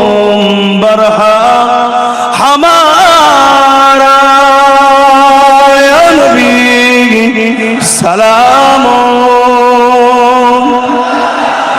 या रसूल सलाम।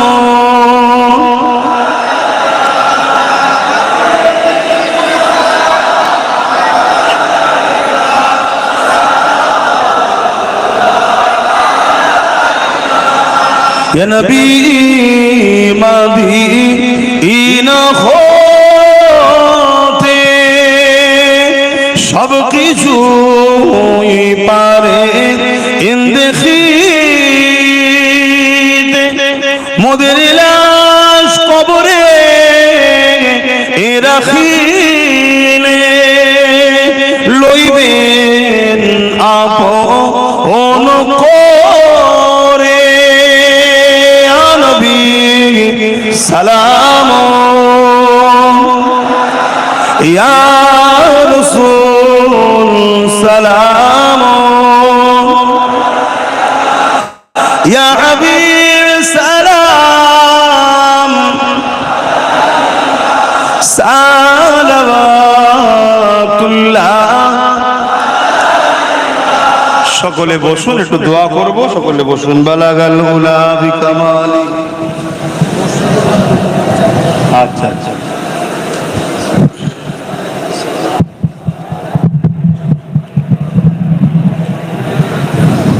দরুদ শরীফ আল্লাহুম্মা সাল্লি আলা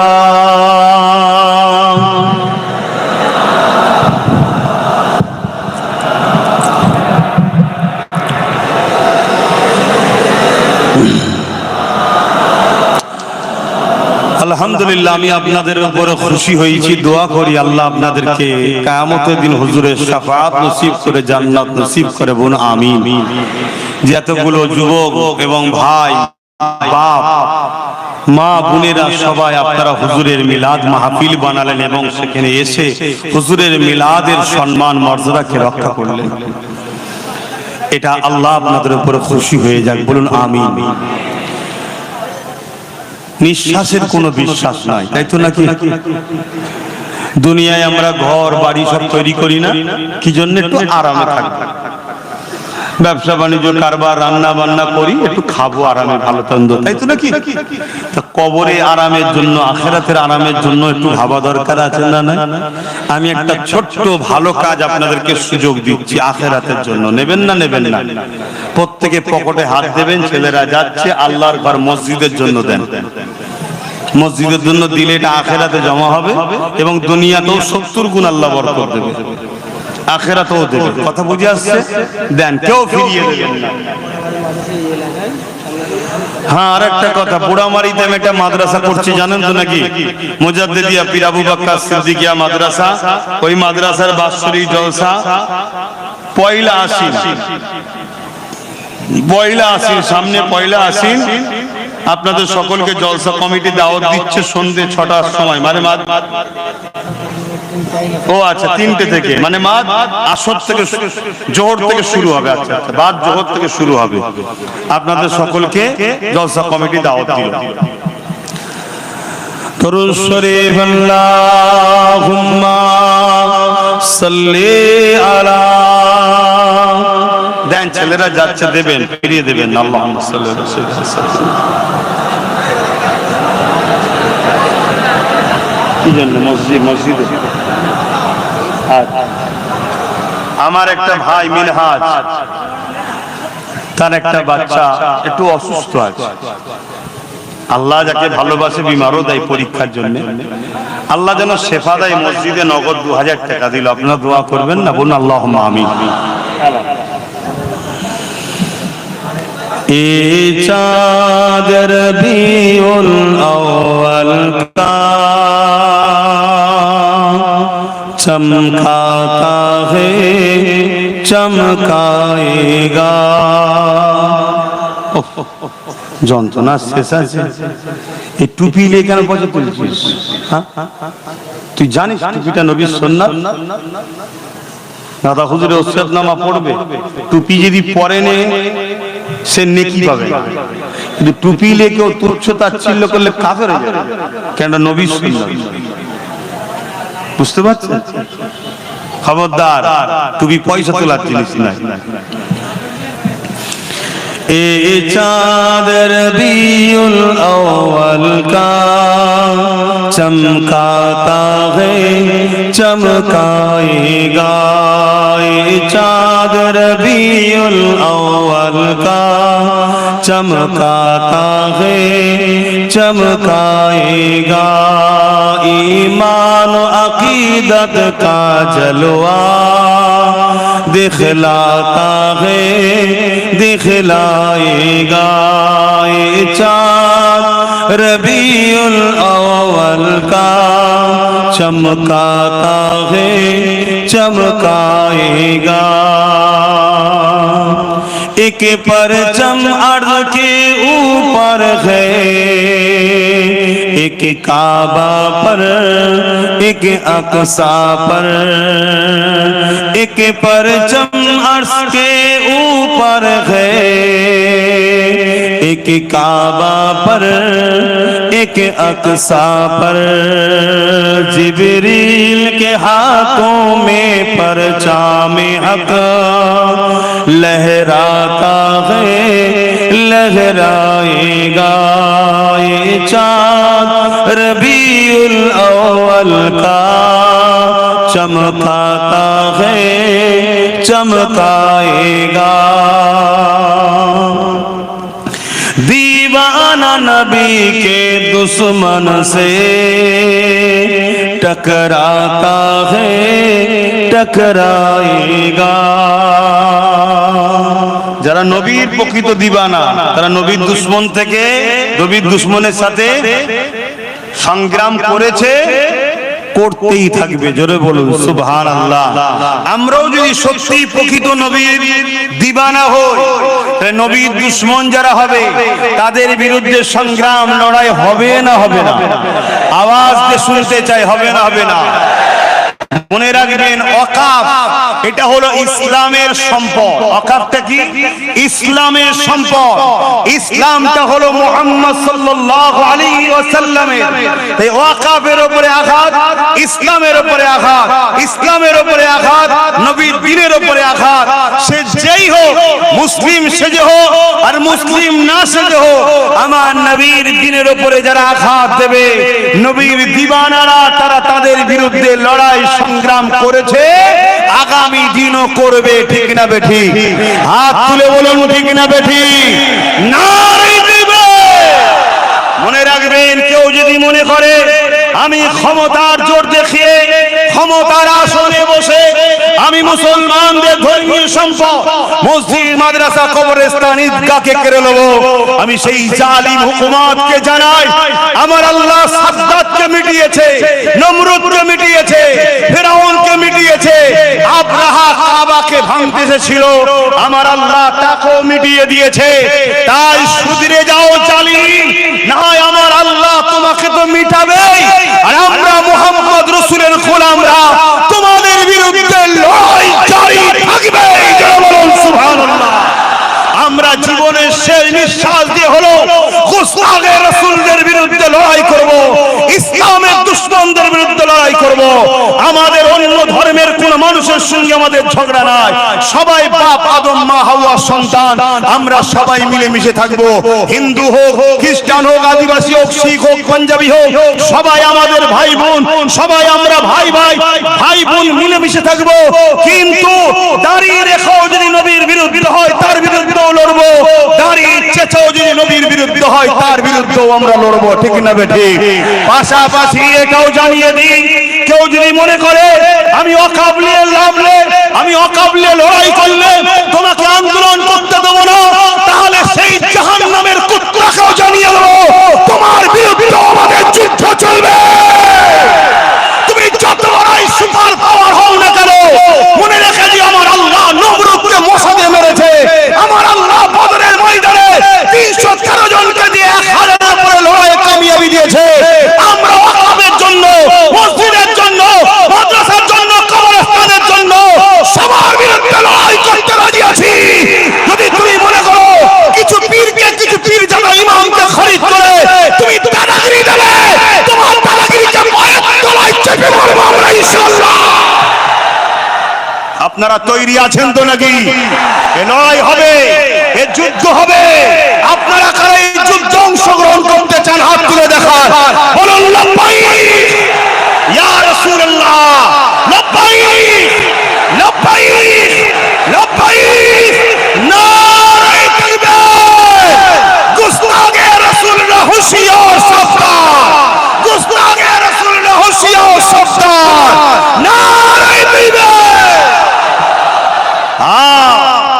কারো সঙ্গে ব্যবসা করো জায়েজ, কারো সঙ্গে বন্ধুত্ব করবে করো জায়েজ। সর্ব ধর্মের মানুষকে ভালোবাসতে হবে, কেউ আমাদের পর নয়, সবাই আল্লাহর সৃষ্টি, বাপ আদম মা হাওয়ার সন্তান, আমরা ভাই বোন সব মিলে মিশে থাকো, কিন্তু ততক্ষণ পর্যন্ত যতক্ষণ সে আমার নবীর দ্বীনের বিরুদ্ধে লাগবে না। আর নবীর দ্বীনের বিরুদ্ধে যদি মায়ের পেটের ভাইও লেগে যায় তার সাথেও লড়াই করতে হবে, এটা হলো ঈমান। আজ কাউকে আপনি ভালোবাসছিলেন আলাদা কথা, রুজি রুটির জন্য, কারবার ব্যবসা বাণিজ্যের জন্য, দেশের জন্য, সমাজের জন্য করছিলেন, করবে জানা আমার দেখার দরকার নেই, সেদিন লড়াইটা ছিল আলাদা। কিন্তু আজ কেউ যদি বলে আমি গায়ের জোর দিয়ে আইন করে সব শেষ করব, তার বিরুদ্ধেও যেমন লড়াই করা আমাদের জন্য ফরজ হয়েছে। কেউ যদি ওই লড়াইতে সেই জালিমের পক্ষে দাঁড়িয়ে আমাদেরকে রুখতে চায়, এরও বিরুদ্ধে লড়াই করা আমাদের জন্য ফরজ হয়েছে, করতেই হবে। রাজি আছেন তো নাকি? বড় দুঃখ লাগছে তো এটাই, বড় কষ্ট হচ্ছে তো এটাই, বড় ব্যথা লাগছে তো এটাই। বিরোধী করব বড় জালিমের বিরুদ্ধে, আজ ছদ্মবেশী শয়তানকে ব্যথা হচ্ছে। কেন রে বাবা, তোর হঠাৎ করে ব্যথা হলো কেন? তাহলে শয়তানের রূপ আস্তে আস্তে বেরোচ্ছে, শয়তানের মুখোশ আস্তে আস্তে খুলছে। দিনের স্বার্থে সতর্ক করে যাচ্ছি।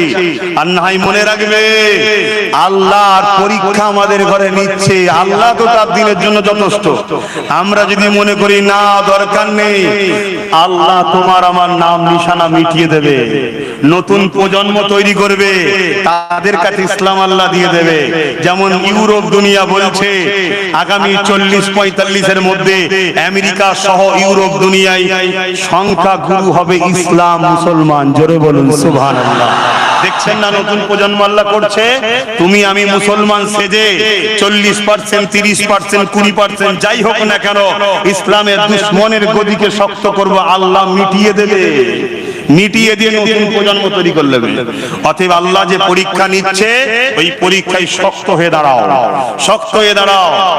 আর একটা শেষ কথা, একটা হাদিস বলে যাচ্ছি। আল্লাহর নবী বললেন, অন্যায় দেখলে হাত দিয়ে রোখো।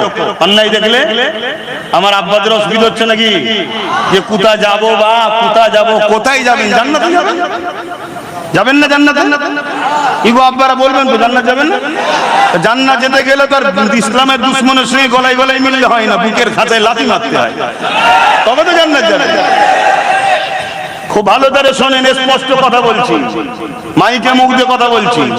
কার ভালো লাগবে না লাগবে আমার দেখার দরকার নেই, আমি আল্লাহ ও রাসূলের জন্য বলছি। অনেক হয়েছে নাটক, অনেক হয়েছে খেলা, আমার দিন মিটে যাচ্ছে, এখনো তুমি তোমার ঘুম ভাঙে না? আমার দিনকে যারা মিটাচ্ছে, তুমি তার পিছনে এখনো ঘুরছো? তুমি মুসলমান, তুমি মুসলিম, সুরাতে মুনাফিক, তুমি সেজে থাকতে পারো পীর, সেজে থাকতে পারো পীর, যেটা সেজে থাকতে পারো ইমাম, বক্তা, মুলি সাহেব, তোমার এখনো জাগার সময় হয় নাই। সবাই যদি তোমরা জেগে যাও, তাহলে অবশ্যই এক্ষুনি আল্লাহর পক্ষ থেকে সাহায্য আসবে, তোমরাই বিজয় লাভ করবে। ইতিহাস এটাই বলছে, বিজয় তো তোমরাই লাভ করেছো, আগামীতেও করবে ইনশাআল্লাহ। তো ভাইরা আমার, আল্লাহর নবী বলেন, অন্যায় দেখলে হাত দিয়ে রোখো। হাত দিয়ে রুখতে না পারো, মুখ দিয়ে প্রতিবাদ করো। যদি মুখে না পারো, অন্তর থেকে ঘৃণা করো। শুনছেন তো ভাই? আপনারা জেনে শুনে আমার অজ শুনতে এসছেন তো নাকি? আমি কেমন অজ করে জানেন না? জেনে শুনেই যখন এসছি, তাহলে রাগ হওয়ার তো কিছু নেই। যারা 2 নম্বর তারা আসবে না, স্বাভাবিক। তো তুমি তো জেনে শুনে এসেছো, তুমি নিয়ে এসছো হুজুরের গোলামকে, তুমি কি ভাবছো নাকি তোমার বেঈমানে তার তেল দেবো আমি? অত সহজ নয়। আলহামদুলিল্লাহ, আল্লাহ শুকর করে বলছি, রাস্তার পাশে পড়ে থাকা ওই মুচিটা যদি আমার নবীকে ভালোবাসে, ওর জুতো মাথায় নিয়ে ঘুরবো, তোমার বেঈমান নেতাকে পায়ের তলায় রাখি আমি। কেন? তোমার বেঈমান নেতা আমার নবীর দ্বীনের দুশমন। আমাদের কাছে আগে দিন, তারপরে দুনিয়াদারি প্রয়োজন আছে, কারবার, ব্যবসা বাণিজ্য, সংসার, আত্মীয় স্বজন সব হবে। আমরা নবীর জন্য বাপ মা ছাড়তে রাজি আছি, কিন্তু বাপ মার জন্য নবী ছাড়তে রাজি না। আমরা সেই ধরনের মানুষ, আমরা আমার খানদানের বংশের নসবনামা দেখো দিয়া। তবে হ্যাঁ, আস্তে আস্তে আন্ডা কিছু খোলা হয়ে যাচ্ছে। দোয়া করি আল্লাহ তাদের হিদায়াত দিক। হিদায়াত যদি না থাকে আল্লাহ তুলে লিখ, বলুন আল্লাহুম্মা আমিন। কলঙ্ক ছেলে বেঁচে থাকার থেকে মরে যাওয়া ভালো। আর না হয় আল্লাহ হিদায়াত হিদায়াত দিগুন আল্লাহুম্মা আমিন। কারণ এখনো কি জায়গার সময় হয়নি, এখানে দিনের মামলা চলছে পারে। এতদিন ছিল পেটের মামলা, ঘরবাড়ির মামলা, কারবারের মামলা, এবারে কিসের মামলা এসে গেছে। তো এখানে তো আর পেট দেখতে গেলে চলে না। আর আমার মা বোনেদের বলি, কটা সন্তান? একটা দুটো তো। আর আপনার আব্বা আপনার দাদুদের কটা? 6টা 7টা 8টা 9টা। তাদের কখনো কারো কাছে হাত পাততে হয়নি। আর এক দুটো ছেলেতে মা ভিক্ষার হাত পাচ্ছেন। হ্যাঁ, খোদা মারবে এমন। তওবা করে পরিবর্তন হন, হারামের অর্থ লিয়া বন্ধ করে দেন। যদি বন্ধ না করেন, খোদার পক্ষ থেকে মার আসবে। 10-20টা জন্তু পশু আপনাকে ছিঁড়ে ছিঁড়ে খাবে, কিচ্ছু করতে পারবেন না। আপনি দুনিয়ার দিকে তাকিয়ে দেখুন না কি হচ্ছে। দেখুন প্যালেস্টাইনে কি হচ্ছে। জাগেন, আগে থেকে জাগেন, আগে থেকে জাগেন। এখানে দিনের মামলা আসছে। তো নবী বললেন অন্যায় দেখলে কি দিয়ে রুখতে হবে? হাত দিয়ে। যদি হাতে ক্ষমতা না থাকে, মুখ দিয়ে। যদি মুখে না থাকে, অন্তর দিয়ে ঘৃণা করো। সব জায়গায় যারা হাত তোলে, এখানেও তার হাত তোলা দরকার। আর যারা সব জায়গায় হাত তোলে না, তারা হাত তুলবে না। সব বেলায় হাত তোলো।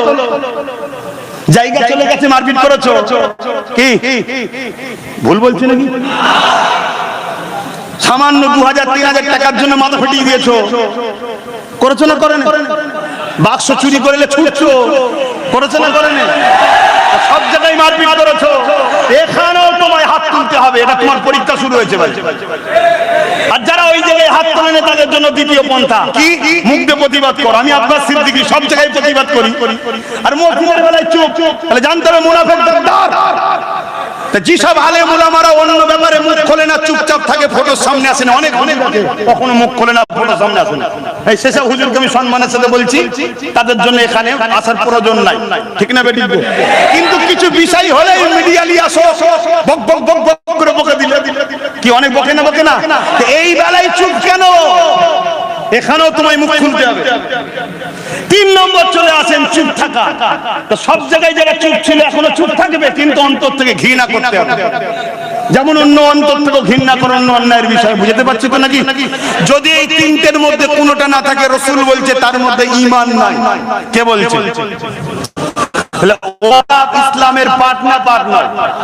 ওয়াকাফকে কেউ আইন দিয়ে মিটিয়ে দিতে চাইবে, সে নাই করছে না অন্যায় করছে, তাহলে তার বিরুদ্ধে হাত দিয়ে লড়তে হবে। যদি হাতে ক্ষমতা না থাকে, মুখ দিয়ে প্রতিবাদ করতে হবে।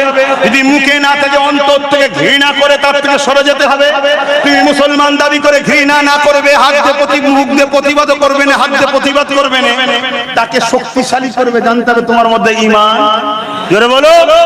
দ্বিতীয় নম্বর, কেউ যদি ওয়াকাফ আন্দোলনকারীদের উপরে জুলুম করে, তাহলে সে কি জানতে বাকি সেও ওয়াকাফ আইনের পক্ষে। কথা মাথায় ঢুকছে না? ঢোকে না? তাহলে এ ন্যায় করছে না অন্যায় করছে, তাহলে এর বিরুদ্ধে মুখ হাত দিয়ে লড়তে হবে। যদি হাতে ক্ষমতা না থাকে, মুখ দিয়ে প্রতিবাদ করতে হবে। যদি মুখে ক্ষমতা না থাকে, অন্তর থেকে ঘৃণা যে করবে, সে কখনো চাইবে শয়তান জিতুক। কথা মাথায় ঢুকছে না? কেন? শয়তান বড় হলে আরো বড় বড় শয়তানি করবে। কথা কি আমার কষ্ট হলো কারো? আমি স্পষ্ট একটু বলি, কেন জানে? যাতে 2 নম্বর গুলো পালিয়ে যায়। ধান দেখবেন জমিন থেকে কেটে কষ্ট করে নিয়ে আসার পর একটা হাওয়া দেয়। কেন হাওয়া দেয়? এই জন্য আমি হাওয়া দিই, যাতে করে অরিজিনাল থাক। কেন? ইসলামের ইতিহাসে বলছে মুসলমান যতবার ঠকেছে বা কষ্ট পেয়েছে, একটাই কারণে, মুসলমানদের মধ্যে থাকা গাদ্দারদের জন্য। আর যখন এই গাদ্দারকে মুসলমান আগে সাইজ করে দিয়েছে, একেবারেই সাইজ করে দিয়েছে, গাদ্দার ফিনিশ, আর কখনো মুসলমানের সঙ্গে কেউ লড়াই করে পারে না। তা আজকে আমাদের এই গোলামীর শিকল যে গলায় দিয়েছি, আমাদের গাদ্দারদের জন্য। দেখেন না, আমাদের কওমের কিছু গাদ্দার সব মাথায় বসে আছে না? নাই, এইগুলোর জন্য। এরা কোটি কোটি টাকা খরচ করে আমাদেরকে মারবে বলে, এরা কোটি কোটি টাকা দিয়ে গুন্ডা পোষে আমাদেরকে মারবে বলে, এরা কোটি কোটি টাকা খরচ করে আমাদেরকে কেস করবে বলে, এরা সব জায়গাতে খরচ করে হচ্ছে বলে আমরা দেখি মুসলমান। এরা কখনো কোটি টাকা খরচ করে সুপ্রিম কোর্টে কেস করেছে ওয়াকাফকে বাঁচাবে বলে? যতগুলো এরকম গাদ্দার মুনাফিক মুসলমান আগামী দিন তোমাদের কাছে আসবে, অমুসলিমের বিষয়ে পরে বলেছে, আগেই মুনাফিক মুসলমান গাদ্দারগুলোর বিচার আগে তোমাদের করতে হবে। এদের উপরে ভরসা ভরসাটাকে বন্ধ করো। এদেরকে নিয়ে যদি তোমরা ভরসা করে চলো, তোমাদের ক্ষতি আগামী দিন আরো বেশি হবে। এরা তোমাদের পিছনে 1 কোটি খরচ করবে, 10 কোটি খরচ করবে, করে তোমাদেরকে কিনে নেবে, লিবার পরে 100 কোটি বিক্রি করে তোমাদেরকে হত্যা করাবে এরা। যতবার আমরা ঠকেছি, আমার কওমের গাদ্দার গুলোর জন্য বেশি ক্ষতি হয়েছে। এজন্য একটু কড়া কথা বললাম, কষ্ট হলো কারো? আমি কি আমার জায়গা থেকে সরে গেছি? আমি দোয়া চাইবো আপনাদের জন্য। এখন চাইবো তো নাকি? তাহলে আমার জন্য চাইবেন না? আমার জন্য দুটো দোয়া, নিজের জন্য চাইবেন, আল্লাহ যেন আমাকে ইমানের সঙ্গে মরণ দেয় এবং নলেজ সিটি যেন কবুল করে। বললেন না আমি? আর আল্লাহ নবী বললেন, যে তার ভাইয়ের ভালো চাই না, যে তার ভাইয়ের ভালো, বসে খুদি হবে। ও ইমাম সাহেব তো রেডি হতে হবে না? আরে ভালোবাসি বলে টানাটানি করেছে না, কে কাকে টানে? তাহলে আমার জন্য দোয়া করলেন। আল্লাহ নবী বললেন, যে তার ভাইয়ের ভালো চাই না, সে জান্নাতের খুশবু পাবে না। তাহলে আমি আমার জন্য চেয়ে যাব, আর আমার ভাইটার জন্য চাইবো না? আমার ছোট ভাই নওশাদটার জন্য দোয়া চাইবে।